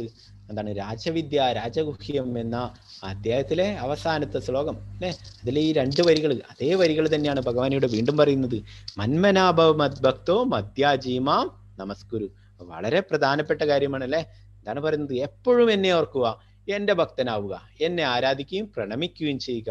ഇങ്ങനെ ചെയ്തു പോന്നാൽ നിശ്ചയമായും നിനക്ക് എന്നെ പ്രാപിക്കാം. ഒരേ കാര്യം തന്നെ 2 പ്രാവശ്യം പറയുന്നു അല്ലെ. വേറെ എവിടെ നമ്മൾ ഇത് കണ്ടിട്ടുണ്ടാവില്ല. എന്തുകൊണ്ടാണ്? അത് അത്രയും പ്രധാനപ്പെട്ടതാണ്. അത് നമ്മുടെ ജീവിതത്തിൽ പകർത്തേണ്ട ഏറ്റവും വലിയ ഉപദേശമാണ് ഭഗവാന്റേത്. ഭഗവാൻ പറയുന്നു എപ്പോഴും ഭഗവാനെ കുറിച്ച് ഓർക്കുക, ഭഗവാന്റെ തിരുനാമം ജപിക്കുക അല്ലെ, ഭഗവാന്റെ ഭക്തനാവുക, ഭഗവാനെ ആരാധിക്കുകയും പ്രണമിക്കുകയും ചെയ്യുക എന്ന് ഭഗവാൻ പറയുന്നു അല്ലെ. ഇതാണ് നമ്മൾ ഭഗവത്ഗീതയിൽ പഠിക്കേണ്ട ഏറ്റവും പ്രധാനപ്പെട്ട കാര്യം, ഭഗവാന്റെ ഉപദേശം. വേറൊന്നും നമ്മൾ ചെയ്യേണ്ട ആവശ്യമില്ല. ഭഗവാനെ ഒരിക്കലും പ്രണമിക്കുക അല്ലെ. ഭഗവാൻ എന്താണ് നമ്മളെ കൊണ്ട് കഴിയുന്ന വിധത്തിൽ ഒരു ബത്തിയോ ഒരു ദീപമോ ഒക്കെ കാണിച്ചിട്ട് ആരാധന ചെയ്യാം, ഒരു പുഷ്പം കൊണ്ട് ആരാധന ചെയ്യാം അല്ലെ. അങ്ങനെ എന്താണ് ഭഗവാന് എന്താണ് നമ്മളെ കൊണ്ട് സമർപ്പിക്കാൻ കഴിയുന്നത് അതൊക്കെ സമർപ്പിക്കുക. പിന്നെ എപ്പോഴും ഭഗവാനെ കുറിച്ച് ഓർക്കുക അല്ലെ. സവൈ മനകൃഷ്ണ പദാരവിന്ദേ അംബരീഷ് പറയുന്നു. എന്താണ് ആ ഭഗവാന്റെ പാദപങ്കജങ്ങൾ നമ്മൾ എപ്പോഴും ഓർക്കുക. ഭഗവാന്റെ എന്താണ് ആ പാദങ്ങൾ നമ്മൾ എപ്പോഴും ഓർക്കുക അല്ലെ. അപ്പോൾ അങ്ങനെ ചെയ്യാൻ വേണ്ടിയിട്ടാണ് പറയുന്നത് അല്ലെ. അങ്ങനെയാണെങ്കിൽ എപ്പോഴും എന്നെ ഓർക്കുക, എന്റെ ഭക്തനാവുക, എന്നെ ആരാധിക്കുകയും പ്രണമിക്കുകയും ചെയ്യുക. ഇങ്ങനെ ചെയ്തു പോന്നാൽ നിശ്ചയമായും നിനക്ക് എന്നെ പ്രാപിക്കാം. ഞാൻ പറയുന്നതെന്നാൽ എനിക്ക് പ്രിയപ്പെട്ടവനാണ് നീ. അർജുനൻ ഭഗവാൻ അത്രയും പ്രിയപ്പെട്ടതാണ് അല്ലെ. അർജുനന് ഭഗവാൻ ഏറ്റവും എളുപ്പമായിട്ടുള്ള വഴി പറഞ്ഞു കൊടുക്കുന്നല്ലേ. തന്നെയാണ് കാരണം സുസുഖം കർത്തുമഭി നമ്മൾ പഠിച്ചല്ലേ. ഈ ഭഗവാൻ ഉപദേശിച്ചിരുന്ന ഈ ഭക്തി സേവന മാർഗങ്ങളൊക്കെ സുഖമായിട്ട് ചെയ്യാവുന്നതാണ്, സന്തോഷത്തോടെ ചെയ്യാൻ പറ്റുന്നതാണ്. ഭഗവാൻ ആദ്യം തന്നെ പറഞ്ഞിട്ടുണ്ടായിരുന്നല്ലേ. നമുക്ക് എത്രയും എളുപ്പമായിട്ട് ചെയ്യാൻ പറ്റുന്നതാണ് ഇതല്ലേ. നമുക്ക് ഒരു പൈസ ചെലവില്ലാതെ ചെയ്യാൻ പറ്റുന്നതാണ് അല്ലെ. ഭഗവാനെ പ്രണമിക്കാൻ നമുക്ക് എന്താ വേണോ? നമ്മൾ ആ ഗോവർദ്ധനത്തിലെ ആ ഒരു ഭക്തനെ കുറിച്ച് പറഞ്ഞിട്ടുണ്ടായിരുന്നല്ലേ. അദ്ദേഹം 1008 പ്രാവശ്യം അവിടെ പ്രണമിക്കുന്നു. അദ്ദേഹത്തോട് ചോദിച്ചപ്പോൾ എന്താ പറഞ്ഞത്? എനിക്ക് എപ്പോഴും മനസ്സ് ഭഗവാന് അർപ്പിക്കാൻ കഴിയില്ല. എനിക്കെന്താണ് ആരതി ചെയ്യാനും മറ്റുള്ള ആരാധന ചെയ്യാൻ വേണ്ടിയിട്ട് എനിക്ക് വീടോ മറ്റു കാര്യങ്ങളോ ഒന്നുമില്ല. പിന്നെയോ എനിക്ക് ഭക്തനാവാനുള്ള യോഗ്യതയുമില്ല. പിന്നെന്താണ് എന്നെ കൊണ്ട് സാധിക്കും? എനിക്ക് ആ ഒരു നല്ല ആരോഗ്യമുള്ള ശരീരം ലഭിച്ചിട്ടുണ്ട്, അതുകൊണ്ട് ഞാൻ ഭഗവാനെ പ്രണമിക്കുന്നു, അത് മാത്രമേ എനിക്ക് ചെയ്യാൻ പറ്റൂ എന്ന് പറയുകയുണ്ടായി. അങ്ങനെ അദ്ദേഹം ആ ദണ്ഡവത് നമസ്കാരം ചെയ്യുന്നു. ഒരേ സ്ഥലത്ത് തന്നെ 1008 പ്രാവശ്യം. നമുക്ക് തന്നെ ഒരു വടി പോലെ വീഴുക. ദണ്ഡവത് എന്ന് പറഞ്ഞു കഴിഞ്ഞാൽ ഒരു വടി എങ്ങനെയാണോ നമ്മൾ ഇവിടെ കുത്തനെ വെച്ചിട്ട് അവിടെ വീണിട്ടുള്ളത്, അതുപോലെ നീണ്ടു നിവർന്നിട്ട് കിടന്നിട്ട് സാഷ്ടാംഗ പ്രണാമം എന്ന് പറയും. അതങ്ങനെ ചെയ്യുന്നു 1000 പ്രാവശ്യം. 25ഓളം കിലോമീറ്ററുള്ള ആ ഗോവർദ്ധന പർവ്വതത്തെ പരിക്രമം ചെയ്യുകയാണ് അദ്ദേഹം. നമ്മളൊക്കെ നടന്നിട്ട് പരിക്രമം ചെയ്യും ആ ഗോവർദ്ധന പർവ്വതത്തെ. ഇപ്പോൾ എത്രയാണ്? ചില ആൾക്കാരൊക്കെ 3.5 മണിക്കൂർ, 3 മണിക്കൂർ, 4 മണിക്കൂർ, 5 മണിക്കൂർ അങ്ങനെയൊക്കെ എടുത്തിട്ട് ഓരോരാൾ എന്താണ് ആ അവരുടെ കഴിവിനനുസരിച്ചിട്ട് അവരെന്താണ് ആ ഭക്തിക്കനുസരിച്ചിട്ട് അങ്ങനെയൊക്കെ പരിക്രമം ചെയ്യാൻ സാധിക്കും. അപ്പോൾ അത് അത്രയും എന്താണ് സമയം വേണം. എന്നാലും ഇത് ഒരേ സ്ഥലത്ത് തന്നെ ഒരു ദിവസം 1008 പ്രാവശ്യമാക്കും. പിന്നെ ഒരടി മാറിയിട്ട് അടുത്ത ദിവസം അവിടെ നിന്ന് തുടങ്ങും. അങ്ങനെ എടുക്കുന്നു. അപ്പോൾ അദ്ദേഹം എത്രയോ വർഷങ്ങളായി തുടങ്ങിയിട്ട്. ഇനി അദ്ദേഹം പറയുന്നു, അദ്ദേഹത്തോട് ചോദിച്ചപ്പോൾ പറഞ്ഞു, ഇല്ല ഇതെപ്പോ പൂർത്തീകരിക്കാൻ കഴിയുമെന്ന് എനിക്കറിയില്ല, എന്നാൽ എനിക്ക് എത്ര വരെ ഭഗവാൻ കാരുണ്യം കാണിച്ചിട്ട് എനിക്ക് എത്ര വരെ ആ ആരോഗ്യത്തിനൊന്നും വരുത്തുന്നില്ലയോ അതുവരെ ഞാൻ ഈ പരിക്രമ തുടരുന്നു പറയുന്നു.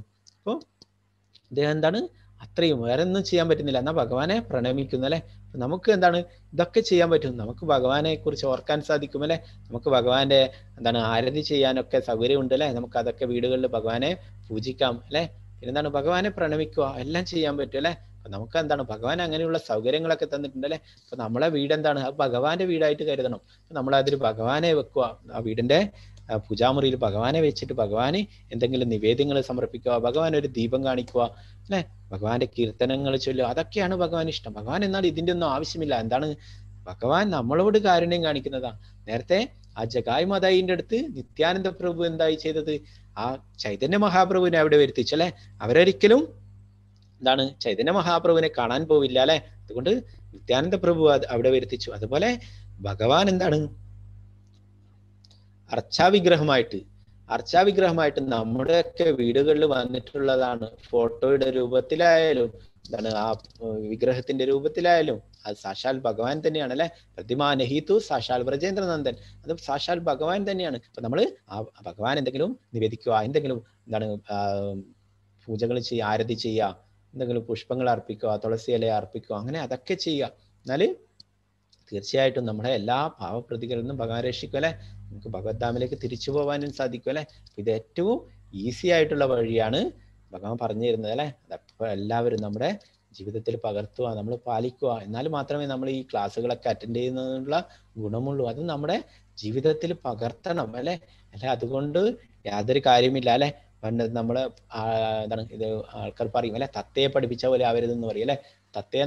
തത്തയെ പഠിപ്പിച്ചിട്ടുണ്ടായിരുന്നു. തത്ത ഒരിക്കലും ആ തത്ത ഒരു വേടന്റെ വലയിൽ കുടുങ്ങിയുണ്ടായി. അപ്പൊ അതിനോട് കാരുണ്യം തോന്നിയിട്ട് ഒരു ബ്രാഹ്മണൻ ആ തത്തയെ രക്ഷപ്പെടുത്തുകയുണ്ടായി.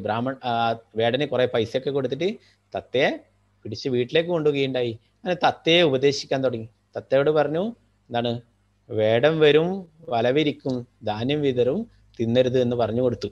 അതിങ്ങനെ പറഞ്ഞു കൊടുത്തു തത്തയും അത് കാണാപ്പാടമാക്കി. ആ വേടം വരും, ധാന്യം വിതറും, തിന്നരുത് എന്ന് പറഞ്ഞിട്ട്, വലവിരിക്കും, ധാന്യം വിതറും, തിന്നരുത് എന്ന് പറഞ്ഞിട്ട് അല്ലെ. തത്ത ഇത് പഠിച്ചു. അങ്ങനെ കുറെ കഴിഞ്ഞപ്പോൾ ആ ബ്രാഹ്മണൻ വിചാരിച്ചു, ആ തത്ത ഏതായാലും പഠിച്ചില്ലേ, ഇനി അപകടത്തിൽ പെടില്ല, അതിനെ തുറന്നു വിടാമെന്ന് വിചാരിച്ചു. അപ്പോൾ അത് തുറന്നു വിട്ടപ്പോഴെന്താ സംഭവിച്ചത്? അവിടെ കാട്ടില് വേടൻ വന്നിട്ടുണ്ടായിരുന്നു. വേടൻ ഇത് കേൾക്കുന്നു. എന്താണ്? വേടൻ വരും, എന്താണ്, ധാന്യം വിതറും, വല വിരിക്കും, തിന്നരുത് എന്ന് തത്ത പറയുന്നു. വേടൻ വിചാരിച്ചു, ഇനി എനിക്ക് യാതൊരു രക്ഷയുമില്ല, ഇതൊക്കെ പഠിച്ചു പോയിരിക്കുന്നു.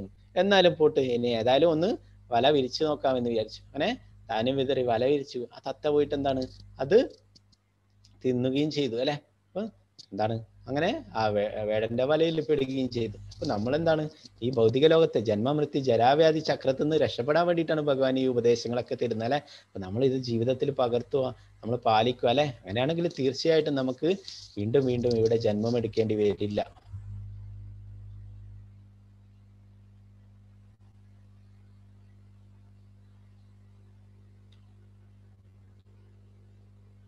ഇപ്പൊ ഭക്തിയുത സേവനങ്ങളെ കുറിച്ച് നേരത്തെ പറഞ്ഞല്ലേ. കാരണം ഭഗവാന്റെ കീർത്തനം പാടുക, കാരണം ഭഗവാൻ എന്തെങ്കിലും നിവേദ്യങ്ങൾ സമർപ്പിക്കുക, ഭഗവാനെ ആരതി ചെയ്യുക, ഭഗവാനെ പ്രണമിക്കുക അല്ലെ. ശ്രീല പ്രഭുപാദരി ഭഗവാനെ ആരതി വയ്ക്കുന്നു, ഭഗവാനെ പ്രണമിക്കുന്നു ശ്രീല പ്രഭുപാദരി. വളരെ പ്രധാനപ്പെട്ട ശ്ലോകമാണ് ഭഗവത്ഗീതയിലെ അവസാനമായിട്ട് ഏറ്റവും പ്രധാനപ്പെട്ട ഉപദേശം ഭഗവാൻ നൽകുന്നു. സർവധർമാൻ പരിത്യജ്യ മാമേകം ശരണം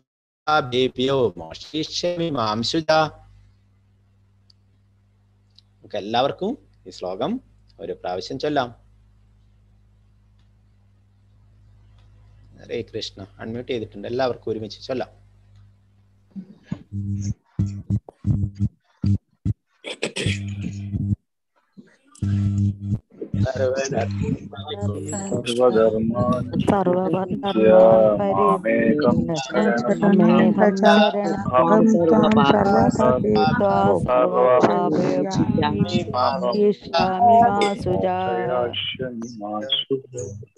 ഹരേ കൃഷ്ണ.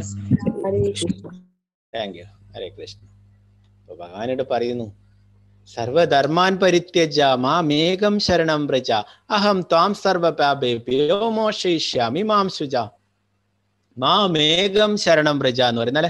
ഇന്നലത്തെ ക്ലാസ്സിലൊക്കെ ചോദിച്ചിട്ടുണ്ട്, എന്താണ് ചില ആൾക്കാരൊക്കെ പറയുന്നത്, കൃഷ്ണനെ ശരണം പ്രാപിച്ചു കഴിഞ്ഞാല് നമുക്ക് കുറെ ദുഃഖങ്ങൾ ഉണ്ടാവും, വേറെ ദേവീദേവന്മാരൊക്കെ ആരാധിച്ചോളുന്നതൊക്കെ അല്ലെ. അപ്പൊ അതൊക്കെ ചെയ്യാം. എന്നാലും ഭഗവാനിവിടെ പറയുന്നു, മാമേകം ശരണം വ്രജ, എന്നെ എന്താണ് ശരണം തേടാൻ വേണ്ടിയിട്ടാ പറയുന്നത് അല്ലെ. മാമേകം ശരണം വ്രജ, അല്ലാണ്ട് വേറെ ആളുടെ പേരെടുത്തിട്ടല്ല പറയുന്നു. ഭഗവാൻ പറയുന്നു എന്നെ ശരണം തേടാൻ വേണ്ടിയിട്ടാണ്. സർവ്വധർമ്മങ്ങളെയും തേച്ച് എന്നിൽ ശരണം തേടുക, ഞാൻ നിന്നെ സകല പാപ പ്രതികരണങ്ങളിൽ നിന്നും മോചിപ്പിക്കാം, ഭയപ്പെടണ്ട എന്ന് അർജുനനോട് പറയുന്നല്ലേ. നമുക്കൊക്കെയുള്ള ഉപദേശങ്ങൾ തന്നെയാണ് അല്ലെ. നമ്മളോട് എന്താ പറയുന്നത്? നമ്മള് ഭഗവാന് സറണ്ടർ ആയി കഴിഞ്ഞാല് നമ്മൾ ഇന്നലെ വരെ എന്തൊക്കെയോ പാപങ്ങൾ ചെയ്തിട്ടുണ്ടാവും അല്ലെ. കുറെ കാര്യങ്ങൾ എന്താണ് ചില ആളൊക്കെ പറയും, ഞാൻ ഇന്നലെ വരെ ഇങ്ങനെയൊക്കെ ചെയ്തു, അപ്പോ അതിന്റെ ഫലങ്ങളൊക്കെ ഉണ്ടാവില്ല അല്ലെ. നമ്മള് ഭഗവാനിൽ സറണ്ടർ ആയി കഴിഞ്ഞാൽ ഭഗവാൻ പറയുന്നു ആ എല്ലാ പാപങ്ങളെയും ഭഗവാൻ ഇല്ലാതാക്കൂ എന്ന് അല്ലെ. അതിനെക്കുറിച്ച് നമ്മൾ ഓർക്കണ്ട. എന്നാലും നമ്മൾ ഭഗവാന് സറണ്ടറായി ഭഗവാന്റെ തിരുനാമം ജപിക്കുന്ന പറഞ്ഞിട്ട് നമ്മൾ പാപങ്ങൾ ചെയ്യരുത്. നമ്മൾ പൂർണ്ണമായിട്ടും ഇതിനെക്കുറിച്ച് മനസ്സിലാക്കിയിട്ട് വീണ്ടും പാപങ്ങൾ ചെയ്ത് കഴിഞ്ഞാൽ അതിന് എന്താണ്, അത് അനുഭവിക്കേണ്ടി വരും അല്ലെ. എന്നാല് ഇതുവരെ ചെയ്തത് നമ്മൾ അറിയാത്തത്, അറിവില്ലാത്തത് കൊണ്ട് നമ്മൾ ചെയ്തിട്ടുണ്ടാവും പാപങ്ങളൊക്കെ അല്ലെ. അതിൽ നിന്നൊക്കെ ഭഗവാൻ മോചിപ്പിക്കുന്ന പറയുന്നു ഭഗവാന് സറണ്ടർ ആവുകയാണെങ്കിൽ. അപ്പോ അർജുനന് കുറെ കാര്യങ്ങളൊക്കെ പറഞ്ഞു കൊടുത്തല്ലേ. കർമ്മയോഗം, ജ്ഞാനയോഗം, അഷ്ടാംഗയോഗ, ധ്യാനയോഗം, അങ്ങനെ കുറെ കാര്യങ്ങളൊക്കെ പറഞ്ഞു കൊടുത്തല്ലേ. അപ്പൊ അതൊക്കെ ചെയ്യാൻ ബുദ്ധിമുട്ടാണല്ലേ. അങ്ങനെയാണ് ഈ ഭക്തിയോഗം പറഞ്ഞു കൊടുക്കുന്നത് അല്ലെ. ഭക്തിയോഗത്തിൽ ഇപ്പൊ ഭഗവാൻ പറഞ്ഞല്ലേ, ഭഗവാനെ ആരാധിക്കുക, ഭഗവാന്റെ ഭക്തനാവുക അല്ലെ. ഭഗവാനെ ഭഗവാനിൽ എപ്പോഴും മനസ്സുറപ്പിക്കുക, ഭഗവാനെ പ്രണമിക്കുകയും ചെയ്യുക അല്ലെ. അപ്പൊ അങ്ങനെ ചെയ്യാൻ വേണ്ടിയിട്ട് ഏറ്റവും എളുപ്പമായിട്ടുള്ള വഴിയാണ് അല്ലെ. ചെയ്യാൻ വേണ്ടിയിട്ടാണ് ഭഗവാൻ പറയുന്നത് അല്ലെ. മറ്റുള്ളതിനൊക്കെ ത്യജിച്ചിട്ട് ഭഗവാനിൽ പൂർണ്ണമായിട്ടും ശരണം തേടാൻ വേണ്ടിയിട്ട്. അങ്ങനെ ആകുമ്പോ എല്ലാ പാപ പ്രതികരണങ്ങളിൽ നിന്നും മോചിപ്പിക്കും, ഭയപ്പെടേണ്ട എന്ന് പറയുന്നു. അപ്പൊ ഭഗവാൻ ഉറപ്പ് തരുന്നതാണ്, അതിൽ നമുക്ക് പൂർണ്ണ വിശ്വാസം ഉണ്ടായിരിക്കണം ഭഗവാന്റെ വാക്കുകൾ. യായിദം പരമം ഗുഹ്യം മദ്ഭക്തേഷ വിദാശ്രുതി ഭക്തിം മയീം പരാം കൃത്വാ മാമേ വൈശ്യത്യ സംശയഃ. ഇത് വേറൊരു വളരെ പ്രധാനപ്പെട്ട കാര്യമാണ്. എന്താ പറയുന്നത്? പരമരഹസ്യമായ ഈ ജ്ഞാനത്തെ എന്റെ ഭക്തന്മാർക്ക് ഉപദേശിക്കുന്നവന് ശുദ്ധ ഭക്തിയുത സേവനം സുനിശ്ചിതമാണ്. അവസാനം അയാൾ എന്നിലേക്ക് തിരിച്ചെത്തുകയും ചെയ്യും. ഭഗവാനിവിടെ പറയുന്നു, ഭഗവാന്റെ ഈ സന്ദേശം ഭഗവത്ഗീത പരമരഹസ്യമായിട്ടുള്ള ജ്ഞാനം അല്ലെ, ഇത് മറ്റുള്ള ഭക്തന്മാർക്ക് ഉപദേശിക്കുന്നവന് ശുദ്ധ ഭക്തിയുടെ സേവനം സുനിശ്ചിതമാണെന്ന് പറയുന്നു. അവസാനം അയാൾ ഭഗവത് ധാമിലേക്ക് തിരിച്ചെത്തുകയും ചെയ്യും. അപ്പൊ നിങ്ങൾക്കൊക്കെ അങ്ങനെ എത്തണമെന്നുണ്ടെങ്കിൽ എന്താണ് ആ ഭഗവാന്റെ ശുദ്ധ ഭക്തിയുടെ സേവനം ലഭിക്കണ്ടെങ്കിൽ എന്താണ് വേണ്ടത്? ഈ ഭഗവത്ഗീത നിങ്ങൾ പഠിച്ചിട്ടുള്ള കാര്യങ്ങൾ മറ്റുള്ളവർക്ക് പറഞ്ഞു കൊടുക്കുക. ഇനിയിപ്പം നമ്മൾ ആഗസ്റ്റ് 2 മുതൽ പുതിയ ബാച്ച് തുടങ്ങുന്നുണ്ട്. അപ്പോൾ അതിലേക്ക് എല്ലാവരെയും നിങ്ങളുടെ ബന്ധുക്കളുടെയും എന്താണ് കുടുംബാംഗങ്ങളെ അവരെയൊക്കെ ചേർക്കുക. പിന്നെ കുട്ടികളുടെ ബാച്ച് ഉണ്ട്, കുട്ടികളുടെ 5 മണിക്ക് മലയാളം ബാച്ച് ഉണ്ടാവും. അപ്പൊ അതിൽ കുട്ടികളെയൊക്കെ ചേർക്കുക. അങ്ങനെ എല്ലാവർക്കും കൃഷ്ണാബോധം നൽകുക. ഈ ലോകത്തിൽ കൊടുക്കാൻ പറ്റുന്ന ഏറ്റവും വലുത് ഇതാണ്, ആധ്യാത്മിക ജ്ഞാനം. കാരണം ഭഗവാനെ കുറിച്ചുള്ള ഈ ഭഗവാന്റെ സന്ദേശങ്ങൾ അത് പറഞ്ഞു കൊടുക്കുകയാണ് ഏറ്റവും മഹത്തരമായിട്ടുള്ള ദാനം അല്ലെ. നമ്മൾ പഠിച്ചു. അപ്പോൾ ഇതെന്താണ് ഈ ഭഗവത്ഗീതയിലെ സന്ദേശങ്ങൾ മറ്റുള്ളവർക്കും പറഞ്ഞു കൊടുക്കുക. അപ്പോൾ എന്താണ് നമുക്കറിയുന്നതൊക്കെ അവർക്ക് പറഞ്ഞു കൊടുക്കുക, മനസ്സിലാക്കുക. പിന്നെന്താണ് അവരെ ഈ ഭഗവത്ഗീതയിലെ 18 ദിവസത്തെ ഇനി ക്ലാസ്സുകളിലേക്ക് അവരെയും ഉൾപ്പെടുത്തുക. നിങ്ങൾ ഓരോരുത്തരും ഓരോരോ ആൾക്കാരും എത്ര ആൾക്കാരെ ചേർക്കാൻ പറ്റുന്നോ അത്രയും ഭഗവാന് പ്രിയപ്പെട്ടവരായി മാറും. നിങ്ങൾ എത്ര ആൾ അവര് ശ്രദ്ധിക്കുന്നുണ്ടോ, അവരിത് കേൾക്കുന്നുണ്ടോ എന്നതൊന്നും നിങ്ങൾ നോക്കണ്ട. അവർക്ക് ചിലപ്പോൾ ഇതിൽ ഇൻട്രസ്റ്റ് ഉണ്ടാവില്ല, ടേസ്റ്റ് ഉണ്ടാവില്ല. എന്നാലും അവരെ നിർബന്ധിച്ചിട്ട് ചേർക്കുക. ഒരു വാക്ക് അല്ലെങ്കിൽ ഇതിൽ എന്തെങ്കിലും ഒരു കാര്യം അവർക്ക് ചിലപ്പോൾ അവരുടെ ജീവിതത്തിൽ തന്നെ മാറ്റും. നമ്മൾ 2-ാം അധ്യായം പഠിച്ചു കഴിഞ്ഞാൽ നമുക്കറിയാം അല്ലെ, ഈ ശരീരമല്ല നമ്മൾ ആത്മാവാണല്ലേ. അപ്പോൾ അതിനെക്കുറിച്ചൊക്കെ മനസ്സിലാക്കി കഴിഞ്ഞാൽ എന്താണ് നമ്മളൊക്കെ ഭഗവാന്റെ അംശമാണ്. അങ്ങനെ ഓരോരോ മനസ്സിലാക്കി കഴിഞ്ഞാൽ എന്താണ് അവരിലെ ഉള്ളിൽ കുറെ പരിവർത്തനങ്ങൾ ഉണ്ടാവും. അപ്പൊ അങ്ങനെ എന്താണ് നേരത്തെ ചെയ്തു അല്ലെ പ്രഭുപാദരി എന്താണ് ചൈതന്യ മഹാപ്രഭു, നിത്യാനന്ദ പ്രഭു, ജഗായി മതായി എന്ന് പറഞ്ഞിട്ട് ഏറ്റവും പതീതരായ ആൾക്കാരെയാണ് ഉദ്ദേശിച്ചത് അല്ലെ. പിന്നെ എന്താണ് പ്രഭുപാദരി പോയിട്ട് ഹിപ്പികൾ എന്ന അതുപോലുള്ള അങ്ങനെയുള്ള മദ്യവും മയക്കുമരുന്നൊക്കെ കഴിച്ചിട്ട് അങ്ങനെയുള്ള ആൾക്കാരെയാണ് ഉദ്ധരിച്ചു കൊണ്ടിരുന്നത് അല്ലെ. അപ്പോൾ ഇതെന്താണ് ഏത് അവസ്ഥയിലാണെന്നുള്ളത് ഇതല്ല, ഇതെന്താണ് അവരെ കൂടി പരിശുദ്ധീകരിക്കും അല്ലെ. ഭഗവത്ഗീത നമ്മൾ പഠിച്ചു, സൂര്യനെ പോലെയാണ്, അന്ധകാരത്തെ ഇല്ലാതാക്കും അല്ലെ. എത്ര മലിനമായ ജലത്തിലും ആ സൂര്യപ്രകാശം കൊണ്ട് അതിനെയൊക്കെ ബാഷ്പീകരിക്കും അല്ലെ. അതുപോലെ ഈ ഭഗവത്ഗീത സന്ദേശം അവരിലും ഒക്കെ മാറ്റങ്ങൾ വരുത്തും. അപ്പൊ നിങ്ങൾ എല്ലാവരെയും ഇതിൽ ഉൾപ്പെടുത്തുക, അവരോടൊക്കെ ഇതിൽ ചേരാൻ പറയാം. അപ്പൊ നിങ്ങൾ ഓരോരാളും അവരൊക്കെ ഇതിൽ ചേർക്കുക. നിങ്ങളെ കൊണ്ട് പറ്റുന്നവരൊക്കെ അവർക്ക് അതിന്റെ പ്രയോജനം കിടിക്കും അല്ലെ. അപ്പൊ നമ്മൾ പഠിച്ചു അല്ലെ, നമ്മള് ഋഷഭദേവന്റെ അല്ലെ, അത് അത്രയും പ്രധാനപ്പെട്ടത്. അതുകൊണ്ട് തന്നെ ഞാൻ കഴിഞ്ഞ ക്ലാസ്സിലൊക്കെ പറഞ്ഞല്ലേ, ഋഷഭദേവൻ പറയുന്നു ആ ഗുരുർന സസ്യ സജനേന സസ്യ പിതാന സസ്യ ജനനീന സസ്യ ദൈവന്ന തസ്യ നപതി സസ്യ നമോ ജയതേ സമുപേത മൃത്യു. നമോ ജയതേ സമുപേത മൃത്യു. നമ്മളെ മരണത്തിൽ നിന്നും രക്ഷിക്കുന്ന, ആ ജന്മമരണ ചക്രത്തിൽ നിന്ന് രക്ഷിക്കുന്ന ആളാണ് നമ്മുടെ യഥാർത്ഥമായിട്ടുള്ള ഗുരു, യഥാർത്ഥമായിട്ടുള്ള ബന്ധുക്കള്. നമ്മള് യഥാർത്ഥമായിട്ടുള്ള ബന്ധുക്കളാണെങ്കിൽ നമ്മുടെ ബന്ധുക്കളെയൊക്കെ ഈ ജന്മമരണ ചക്രത്തിൽ നിന്ന് രക്ഷപ്പെടുത്തണം അല്ലെ. അതിനെന്താ വേണ്ടത്? കൃഷ്ണാബോധം പരിശീലിക്കണം അല്ലെ. പിന്നെന്താണ് പിതാവ് മാതാവ് എന്ന് പറയുന്നവർ അവരുടെ മക്കളെ കൃഷ്ണാബോധത്തിലേക്ക് ഉൾക്കൊള്ളിക്കണം. അല്ലെങ്കിൽ അവരെ ജന്മമരണ ചക്രത്തിൽ പെട്ടുപോകും അല്ലെ, അവരെ അതിൽ നിന്ന് രക്ഷിക്കണം അല്ലെ. പിന്നെന്താണ് ഒരു ഭർത്താവ് ജന്മമരണ ചക്രത്തിൽ നിന്ന് രക്ഷിക്കണം. അതാണ് യഥാർത്ഥ ഭർത്താവ്. അപ്പൊ അവരുടെയൊക്കെ യഥാർത്ഥ പദവി ആവണ്ടെങ്കിൽ എന്താ വേണ്ടത്? അവരൊക്കെ ഈ ധർമ്മം പാലിക്കണം അല്ലെ.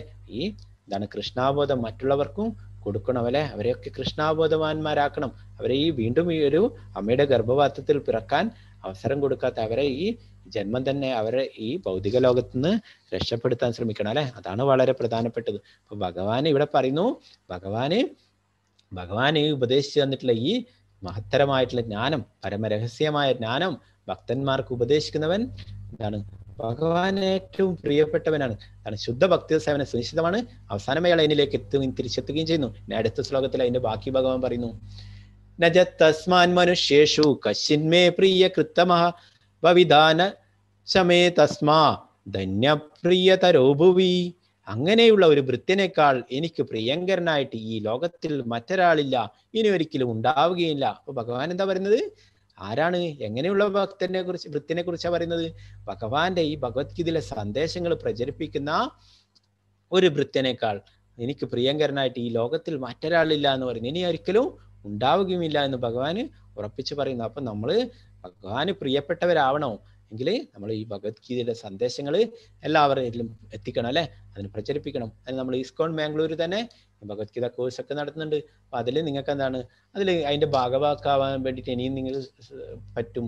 നിങ്ങൾക്ക് ആ ടെക്നിക്കലായിട്ടുള്ള കാര്യങ്ങളൊക്കെ അറിയുന്നവർക്ക് നിങ്ങൾക്ക് അഡ്മിനായിട്ട് വർക്ക് ചെയ്യാം. അങ്ങനെ നിങ്ങൾക്ക് ക്രമേണ കാര്യങ്ങളൊക്കെ പഠിച്ചിട്ട് നിങ്ങൾക്കും ടീച്ചറാവാം, നിങ്ങൾക്കും ഭഗവത്ഗീത പ്രചരിപ്പിക്കാം. അപ്പോൾ എന്താണ് കുറേ എന്താണ് സേവനത്തിന്, ഭഗവാന്റെ സേവനത്തിന് എന്താണ് സേവകന്മാരൊക്കെ ആവശ്യമുണ്ട്. അപ്പോൾ നിങ്ങൾക്കൊക്കെ ഇതിൽ പങ്കാളികളാവാം. അപ്പോൾ അങ്ങനെയുള്ളവരൊക്കെ ആ വാട്സപ്പ് ഗ്രൂപ്പിൽ നിങ്ങൾക്ക് താല്പര്യമുണ്ടെങ്കിൽ അങ്ങനെ അഡ്മിൻ ആവാനൊക്കെ താല്പര്യമുള്ളവർക്കൊക്കെ ഇടാം. പിന്നെ എന്താണ് ടെക്നിക്കലായിട്ടൊക്കെ ഉള്ള കാര്യങ്ങളൊക്കെ ഭക്തന്മാർക്കൊക്കെ പറഞ്ഞു കൊടുക്കാൻ അതിനു വേണ്ടിയിട്ട് സഹായിക്കാം. അങ്ങനെ നിങ്ങൾക്ക് എന്താണ് കുറച്ച് എക്സ്പീരിയൻസ് ആയി കഴിഞ്ഞാൽ നിങ്ങൾക്കും ടീച്ചറായിട്ട് മറ്റുള്ളവർക്കൊക്കെ ഭഗവത്ഗീതയുടെ സന്ദേശം പറഞ്ഞു കൊടുക്കാം. അപ്പോൾ അങ്ങനെ താല്പര്യമുള്ളവരൊക്കെ വാട്സപ്പിൽ എന്താണ് ഫോൺ നമ്പറും പേരും വെച്ചിട്ട് മെസ്സേജ് അയക്കുക. അപ്പോൾ ഇത് നമ്മൾ എന്താണ് എല്ലാവരും ചെയ്യുക, മറ്റുള്ളവർക്ക് ഇത് പറഞ്ഞു കൊടുക്കുക. ക്ലാസ്സിനെ കുറിച്ചുള്ള അവരൊക്കെ കുറേ ആൾക്കാർ അറിയാത്തത് കൊണ്ടാണ്.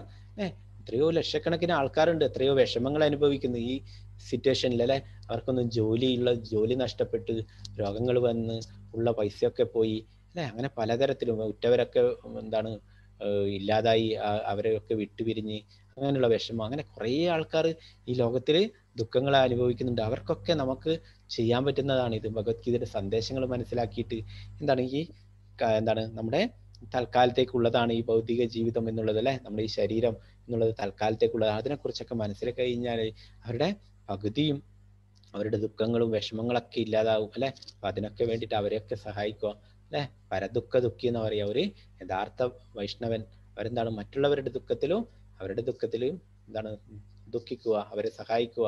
അതാണ് വേണ്ടത്. ചൈതന്യ മഹാപ്രഭു തന്നെ പറയുന്നു, ഭാരതഭൂമിയിൽ ശ്രേഷ്ഠമായിട്ടുള്ള മനുഷ്യജന്മം ലഭിച്ച ഒരാളുടെ എന്താണ് അവരെ ആദ്യം ആത്മസാക്ഷാത്കാരം നേടുക, അവര് ഈ പരമസത്യത്തെ കുറിച്ച് മനസ്സിലാക്കുക, എന്നിട്ട് അത് മറ്റുള്ളവർക്ക് പറഞ്ഞു കൊടുക്കുക. അതാണ് യഥാർത്ഥമായിട്ടുള്ള പരോപകാരം എന്ന് പറയുന്നു.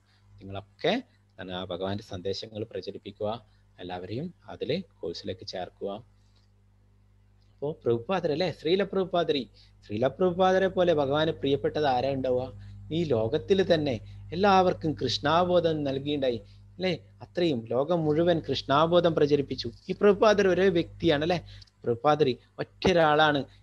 ഇവിടെ നിന്നും ഈ കൽക്കട്ടയിൽ നിന്നും കപ്പൽ കയറി അല്ലെ, ഇവിടെ നിന്ന് നമ്മുടെ കൊച്ചിയിൽ നിന്നാണ് പ്രഭുപാദർ ശ്രീമദ് ഭാഗവതത്തിന്റെ ആ 3 സ്കന്ധങ്ങളും ഇതൊക്കെ എടുത്തിട്ട് അമേരിക്കയിലേക്ക് പോയിട്ടുള്ളത്. എന്താണ് ആ ബോംബെയിൽ നിന്ന് പ്രിന്റ് ചെയ്ത് കിട്ടാൻ വേണ്ടിയിട്ട് ആദ്യത്തെ ക്ലാസ്സിൽ ഞാൻ പറഞ്ഞല്ലേ, കൊച്ചിയിൽ ഇവിടെ വന്നിട്ടുണ്ടായിരുന്നു. ഒരു ദിവസം പ്രഭുപാദർ ഇവിടെ തങ്ങിയിട്ടുണ്ടായിരുന്നു.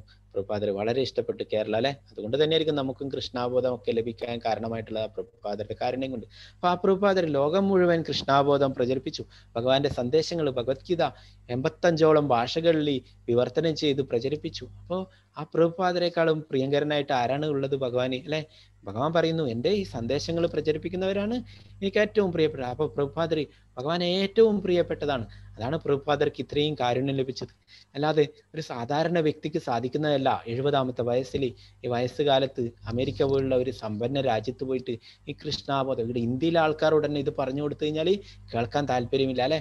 അപ്പോഴാണ് ആ അമേരിക്കയിലുള്ള ആൾക്കാരും അങ്ങനെയുള്ള വിദേശത്തുള്ള ആൾക്കാരൊക്കെ ഈ കൃഷ്ണാബോധം പറഞ്ഞു കൊടുത്ത്, കൃഷ്ണൻ ആരെന്ന് പോലും അറിയാത്തവർക്ക് ഈ കൃഷ്ണാബോധം പറഞ്ഞു കൊടുക്കുകയുണ്ടായി, ഭഗവത്ഗീതയുടെ സന്ദേശങ്ങൾ പറഞ്ഞു കൊടുക്കുകയുണ്ടായി അല്ലെ. ആ പ്രഭുപാദരോളം എന്താണ് അത്രയും പ്രിയമായിട്ട് ഭഗവാന് മറ്റാരുമില്ല. അതുകൊണ്ട് തന്നെയാണ് പ്രഭുപാദർ വിജയിച്ചത്. ആ പ്രഭുപാദർ അന്ന് 40 രൂപയും എടുത്തിട്ടാണ് അമേരിക്കയിലേക്ക് പോയത്. ഇന്ന് എത്രയോ കോടികളുടെ ആസ്തിയുണ്ട്, എത്രയോ എന്താണ് ആയിരക്കണക്കിന് ക്ഷേത്രങ്ങൾ ഉണ്ടാക്കി ഇസ്കോണിന് അല്ലെ. അപ്പൊ അതൊക്കെ ആരാണ്? ആ പ്രഭുപാദർ ഒറ്റയൊരു ആളിൽ നിന്നുണ്ടായതാണ്. അതാണ് നമ്മുടെ പ്രഭുപാദർ, ഇസ്കോണിന്റെ സ്ഥാപകാചാര്യൻ, ഫൗണ്ടർ ആചാര്യ ശ്രീല പ്രഭുപാദ്. ശ്രീ ഭക്തിവേദൻ സ്വാമി ശ്രീല പ്രഭുപാദ് കി ജയ്. ആദ്യേഷ്യതേ ഇമം ധർമ്മ്യം സംവാദമാവയോ ജ്ഞാനയജ്ഞേന തേനാഹ മിഷ്ടസ്യാമതി മേമതി. നമ്മൾ തമ്മിൽ നടത്തുന്ന പാവനമായ ഈ സംഭാഷണം പഠിച്ചറിയുന്നവർ ബുദ്ധി കൊണ്ട് എന്നെ ആരാധിക്കുകയാണ് ചെയ്യുന്നതെന്ന് ഞാൻ പ്രഖ്യാപിക്കുന്നു. അപ്പൊ നമ്മൾ ഭഗവത്ഗീത പഠിക്കുന്നത് അല്ലെ, അതെന്താണ്? ഭഗവാനും അർജുനനും തമ്മിലുള്ള ആ സംഭാഷണം അല്ലെ, അത് പഠിച്ചറിയുന്നവര് ബുദ്ധി കൊണ്ട് ഭഗവാനെ ആരാധിക്കുകയാണെന്ന് പറയുന്നു. നമ്മളിപ്പോ വെറുതെ എന്താണ് കുറെ ആൾക്കാർ സിനിമ കാണുന്നുണ്ടാവും, സീരിയൽ കാണുന്നുണ്ടാവും അല്ലെ, അങ്ങനെയുള്ള കാര്യങ്ങളൊക്കെ ചെയ്യുന്നുണ്ടാവും അല്ലെ. അവര് വെറുതെ സമയം കളയലാണ് അല്ലെ. എന്നാലും ഭഗവാൻ ഇവിടെ പറയുന്നു, നമ്മളിപ്പോ ചെയ്യുന്നത് എന്താണ്? ഭഗവാനെ ആരാധിക്കുകയാണ്. എങ്ങനെയാണ് ആരാധിക്കുന്നത്? ഭഗവാനും അർജുനനും തമ്മിലുള്ള ആ പാവനമായ സംഭാഷണം പഠിച്ചറിയുന്നത് അല്ലെ. അത് നമ്മളപ്പോ ബുദ്ധി കൊണ്ട് ഭഗവാനെ ആരാധിക്കുകയാണ് ചെയ്യുന്നതെന്ന് ഭഗവാൻ ഇവിടെ പ്രഖ്യാപിക്കുന്നു. കച്ചിത്തേതച്യുതം പാർത്ഥ തയ്യേകാഗ്രേണ ചേതസ കച്ചിതജ്ഞാന സമ്മോഹ പ്രാണഷ്ടസ്തേ ധനഞ്ജയ. കുന്തിപുത്രനായ ധനഞ്ജയ, നീ ഇതെല്ലാം ശ്രദ്ധയോടുകൂടി കേട്ടില്ലേ? അജ്ഞാനത്തിൽ നിന്നുള്ള ഉളവായ നിന്റെ വ്യാമോഹം ഇപ്പോൾ നീങ്ങിയില്ലേ? അപ്പോ ഭഗവാൻ ഈ കാര്യങ്ങളൊക്കെ പറഞ്ഞിട്ട് അർജുനനോട് ചോദിക്കുന്നു, എന്താണ് നിന്റെ അജ്ഞാനത്തിൽ നിന്നുണ്ടായ വ്യാമോഹമൊക്കെ നീങ്ങിയില്ലേ എന്ന്. അർജുന ഉവാച നഷ്ടോ മോഹസ്മൃതിർലബ്ധ തത്പ്രസാദാന്മയാച്യുത സ്ഥിതോ അസ്മിൻ സന്ദേഹ കരിഷ്യേ വചനം തവ. അർജുനൻ പറഞ്ഞു, അല്ലയോ പ്രിയപ്പെട്ട കൃഷ്ണ, ഹേ അച്യുത, ഇപ്പോൾ എൻ്റെ വ്യാമോഹം തീർന്നു. അങ്ങയുടെ കരുണ കൊണ്ട് ബുദ്ധി തിരിച്ചു കിട്ടി. ഞാനിപ്പോൾ ദൃഢനും സംശയരഹിതനുമാണ്. അങ്ങയുടെ ആജ്ഞയനുസരിച്ച് പ്രവർത്തിക്കാൻ തയ്യാറായിരിക്കുന്നു. അപ്പൊ ഭഗവാന്റെ ഉപദേശങ്ങളൊക്കെ കേട്ടിട്ട് അർജുനിൽ മാറ്റങ്ങൾ ഉണ്ടായി അല്ലെ. അർജുനൻ പറയുന്നത് എൻ്റെ വ്യാമോഹമൊക്കെ തീർന്നു എന്ന് പറയുന്നല്ലേ. എന്താണ് യഥാർത്ഥമായിട്ടുള്ള ബുദ്ധി തിരിച്ചു കിട്ടിയല്ലേ. ഇപ്പൊ ദൃഢനും സംശയരഹിതനുമാണെന്ന് പറയുന്നല്ലേ. നമ്മള് ഒന്നാമത്തെ അധ്യായത്തിൽ കണ്ടു അല്ലെ, വിഷാദവാനായിട്ട് ആ തേരില് തളർന്നിരിക്കുന്നതാണല്ലേ. ഗാന്ഡീവൊക്കെ താഴെ ഇട്ടിട്ട് ആ തളർന്നിരിക്കുന്ന അർജുനെയാണ് കണ്ടതല്ലേ. എന്നാൽ ഇപ്പോൾ ഈ ഭഗവാന്റെ ഉപദേശങ്ങൾ സന്ദേശങ്ങളൊക്കെ കേട്ടിട്ട് പരമരഹസ്യമായ കാര്യങ്ങളിലൊക്കെ ഭഗവാൻ പറഞ്ഞു കൊടുത്തിട്ട് ഇപ്പൊ പറയുന്നു, അങ്ങയുടെ ആജ്ഞയനുസരിച്ച് പ്രവർത്തിക്കാൻ ഞാൻ തയ്യാറായിരിക്കുന്നു എന്ന് പറയുന്നല്ലേ. അപ്പൊ നമ്മളും അത് തന്നെയാ വേണ്ടത്. ഇവിടെ അർജുനൻ പറയുന്നു, കരിഷ്യേ വചനന്തവ, ഭഗവാന്റെ വാക്കുകൾ അനുസരിച്ചിട്ട് പ്രവർത്തിക്കാൻ തയ്യാറായിരിക്കുന്നു അല്ലെ. നമ്മളും അതുപോലെ തന്നെ ഭഗവാന്റെ ഈ സന്ദേശങ്ങൾ അനുസരിച്ചിട്ട് നമ്മൾ പ്രവർത്തിക്കാൻ തയ്യാറായിരിക്കണം അല്ലെ. നമ്മളും ഭഗവാന്റെ ഈ ഉപദേശങ്ങളൊക്കെ നമ്മൾ ജീവിതത്തിൽ പാലിക്കണം. സഞ്ജയൻ പറഞ്ഞു, ഇപ്രകാരം മഹാത്മാക്കളായ അർജുനന്മാർ തമ്മിൽ നടന്ന ഈ സംഭാഷണം ഞാൻ കേട്ടു. അത്ഭുതകരമായ ആ സന്ദേശം എന്നെ കോൾമേർ കൊള്ളിക്കുന്നു. യോഗേശ്വരനായ കൃഷ്ണൻ തന്നെ അർജുനന് പരമരഹസ്യമായി യോഗം ഉപദേശിച്ചത് വ്യാസദേവന്റെ അനുഗ്രഹത്താൽ എനിക്ക് നേരിട്ട് കേൾക്കാൻ ഇടവന്നു. കൃഷ്ണ അർജുനന്മാരുടെ അത്ഭുതകരമായ ഈ പുണ്യസംവാദം വീണ്ടും വീണ്ടും ഓർത്തോർത്ത് ഞാൻ അനുനിമിഷം ആനന്ദപുളകിതനാവുന്നു. രാജാവേ, അല്ലയോ രാജാവേ, കൃഷ്ണന്റെ അത്ഭുതാവഹമായ ആ രൂപം ഓർക്കുന്തോറും എനിക്ക് വിസ്മയം വർദ്ധിക്കുന്നു, വീണ്ടും വീണ്ടും സന്തോഷമുണ്ടാവുന്നു. അപ്പോ സഞ്ജയൻ ഇവിടെ പറയുന്നല്ലേ, എന്താണ് സഞ്ജയൻ പറയുന്നത്? എന്താണ് രാജാവാരാണ്? ധൃതരാഷ്ട്ര അല്ലെ. ധൃതരാഷ്ട്രോടാ പറയുന്നത്. എന്താണ് ധൃതരാഷ്ട്ര ആരുടെ വശത്താ? ശത്രുവശത്താണുള്ളത് അല്ലെ. കൃഷ്ണനും പാണ്ഡവരും ഒരു ഭാഗത്തും ധൃതരാഷ്ട്രവുമായിട്ടുള്ള ആ കൗരവസേന മറുവശത്തും അല്ലെ. അപ്പൊ ധൃതരാഷ്ട്രോടാണ് പറയുന്നത്. എന്താണ് ഈ ഭഗവത്ഗീതയിലെ ആ സംഭാഷണങ്ങളൊക്കെ കേട്ടിട്ട്, ഉപദേശങ്ങളൊക്കെ കേട്ടിട്ട് കോൾമയിർ കൊള്ളുന്നു എന്നാ പറയുന്നത് അല്ലെ. ആ സഞ്ജയനിൽ മാറ്റങ്ങൾ ഉണ്ടാക്കി, സഞ്ജയനിൽ ആനന്ദം ഉണ്ടാക്കി അല്ലെ. എന്നാ ഇത്രയും കേട്ടിട്ടും ആ ധൃതരാഷ്ട്രയിൽ യാതൊരു മാറ്റവും ഉണ്ടായില്ല അല്ലെ. കാരണം പറയുന്നത് ധൃതരാഷ്ട്ര എന്താണ് ജന്മനാ അന്ധനാണ്, ഭൗതികമായിട്ട് അന്ധനാണ്, അതുപോലെ തന്നെ സ്പിരിച്വലായിട്ടും അന്ധനാ, ആത്മീയമായിട്ടും അദ്ദേഹത്തിന് യാതൊരു പരിവർത്തനവും വരുത്തിയില്ല ഈ ഭഗവത്ഗീതയിലെ ഉപദേശങ്ങൾ കേട്ടിട്ട്, സന്ദേശങ്ങൾ കേട്ടിട്ട്. അപ്പോ എന്താണ് ആ യോഗേശ്വരനായ കൃഷ്ണൻ എന്നെ അർജുനന് പരമരഹസ്യമായി ഈ യോഗം ഉപദേശിച്ചത് ഈ ഭഗവത്ഗീത അല്ലെ. കുരുക്ഷേത്ര യുദ്ധഭൂമിയിലാണ് ഉപദേശിക്കുന്നത് അല്ലെ. എന്നാൽ എവിടെയാണ് സഞ്ജയൻ ഇരിക്കുന്നത്? സഞ്ജയൻ ധൃതരാഷ്ട്ര കൊട്ടാരത്തിലാണ് ഇരിക്കുന്നത് അല്ലെ. എന്നാൽ ആ വ്യാസദേവന്റെ കാരുണ്യം കൊണ്ട്, വ്യാസദേവന്റെ ശിഷ്യനായിരുന്നു സഞ്ജയൻ, അതുകൊണ്ട് വ്യാസദേവന്റെ കാരുണ്യം കൊണ്ട് ആ ധൃതരാഷ്ട്ര കൊട്ടാരത്തിൽ ഇരുന്നു കൊണ്ട് തന്നെ കുരുക്ഷേത്ര യുദ്ധത്തിൽ ഭൂമിയിൽ നടക്കുന്നതും എല്ലാം അദ്ദേഹത്തിന് അറിയാനും കാണാനും കേൾക്കാനും ഒക്കെ സാധിച്ചിരുന്നു. അപ്പോ ഇവിടെ സഞ്ജയൻ പറയുന്നു, ആ കൃഷ്ണന്റെ അർജുനന്റെയും അത്ഭുതകരമായ പുണ്യസംവാദം വീണ്ടും വീണ്ടും ഓർത്തിട്ട് ഞാൻ അനുനിമിഷം ആനന്ദപുളകിതനാവുന്നു എന്ന് പറയുന്നു. അപ്പോൾ ആ ഭഗവാനെ കുറിച്ച് ഓർക്കുന്തോറും എന്താണ് ആ ആനന്ദം ഉണ്ടാവുന്നു എന്ന് പറയുന്നു അല്ലെ. എന്നാലും ധൃതരാഷ്ട്രക്ക് ഒരു മാറ്റവും വന്നില്ല അല്ലെ. അതാണ് എന്താണ് ഒരു നല്ല വ്യക്തിയും അല്ലെ. ആ എന്താണ് അന്ധത, ആ മനസ്സിലും അന്ധതയാണ് അല്ലെ അദ്ദേഹത്തിന്റെ. എന്താണ് അതുകൊണ്ട് തന്നെ അദ്ദേഹത്തിന് ഇതുകൊണ്ട് യാതൊരു പരിവർത്തനവും ഉണ്ടാക്കിയില്ല അദ്ദേഹത്തിന്റെ ഉള്ളിൽ. എത്ര യോഗേശ്വര കൃഷ്ണോ യത്ര പാർത്ഥ ധനുർധര തത്ര ശ്രീർവിജയോ ബുദ്ധിർധ്രുവാ നീതിർമതിർമ. നമുക്ക് എല്ലാവർക്കും ഈ ശ്ലോകം ഒരു പ്രാവശ്യം ചൊല്ലാം. അതാണ് ഈ അധ്യായത്തെ ഭഗവത്ഗീതയിലെ അവസാന ശ്ലോകം. ഹരേ കൃഷ്ണ. എല്ലാവർക്കും ചെയ്തിട്ട് ചൊല്ലാം ഒരു പ്രാവശ്യം.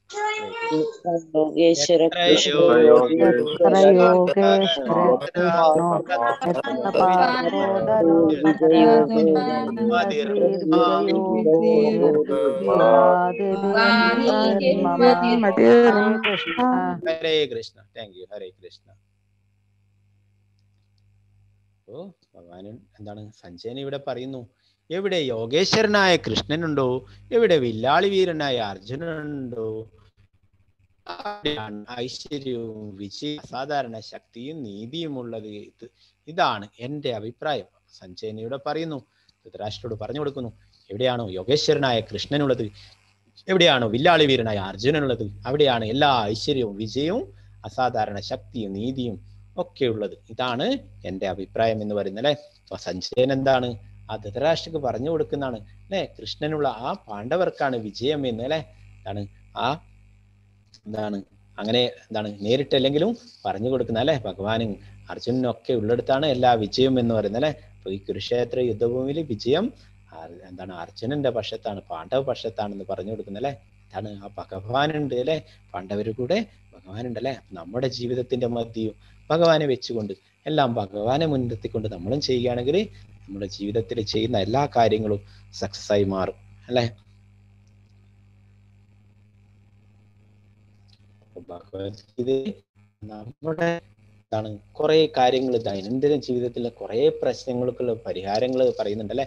ഓരോരോ അധ്യായത്തിലും എന്താണ് ക്രോധം നിയന്ത്രിക്കാൻ വേണ്ടിയിട്ട്, പ്രിയപ്പെട്ടവരുടെ മരണങ്ങൾ ഉണ്ടാകുമ്പോൾ, വിവേചനം ഉണ്ടാകുമ്പോൾ, പാപിയാണെന്ന ചിന്ത വരും, അലസത ഉണ്ടാകുമ്പോൾ, ഏകാഗ്രത ഉണ്ടാകുമ്പോൾ, അങ്ങനെ കുറെ കാര്യങ്ങൾക്ക് എല്ലാത്തിനും ഭഗവാൻ പ്രതിവിധി പറയുന്നുണ്ട് ഓരോരോ അധ്യായത്തിലായിട്ട്. നമ്മളെ എന്താണ് പുതിയ ബാച്ച്, ഇത് പഴയതാണ്, പുതിയ ബാച്ച് തുടങ്ങുന്നത് ആഗസ്റ്റ് 2 മുതലാണ്. അപ്പോൾ എല്ലാവരും ആ കാര്യം ഓർമ്മിക്കുക. എന്താണ് എല്ലാവരും നിങ്ങളുടെ കുടുംബക്കാരെയും സുഹൃത്തുക്കളെയും അങ്ങനെയുള്ള കുട്ടികളുടെ ബാച്ചിലേക്ക് കുട്ടികളെയും ചേർക്കാം. എല്ലാവരും ചെയ്യാം. ഹരേ കൃഷ്ണ കൃഷ്ണ കൃഷ്ണ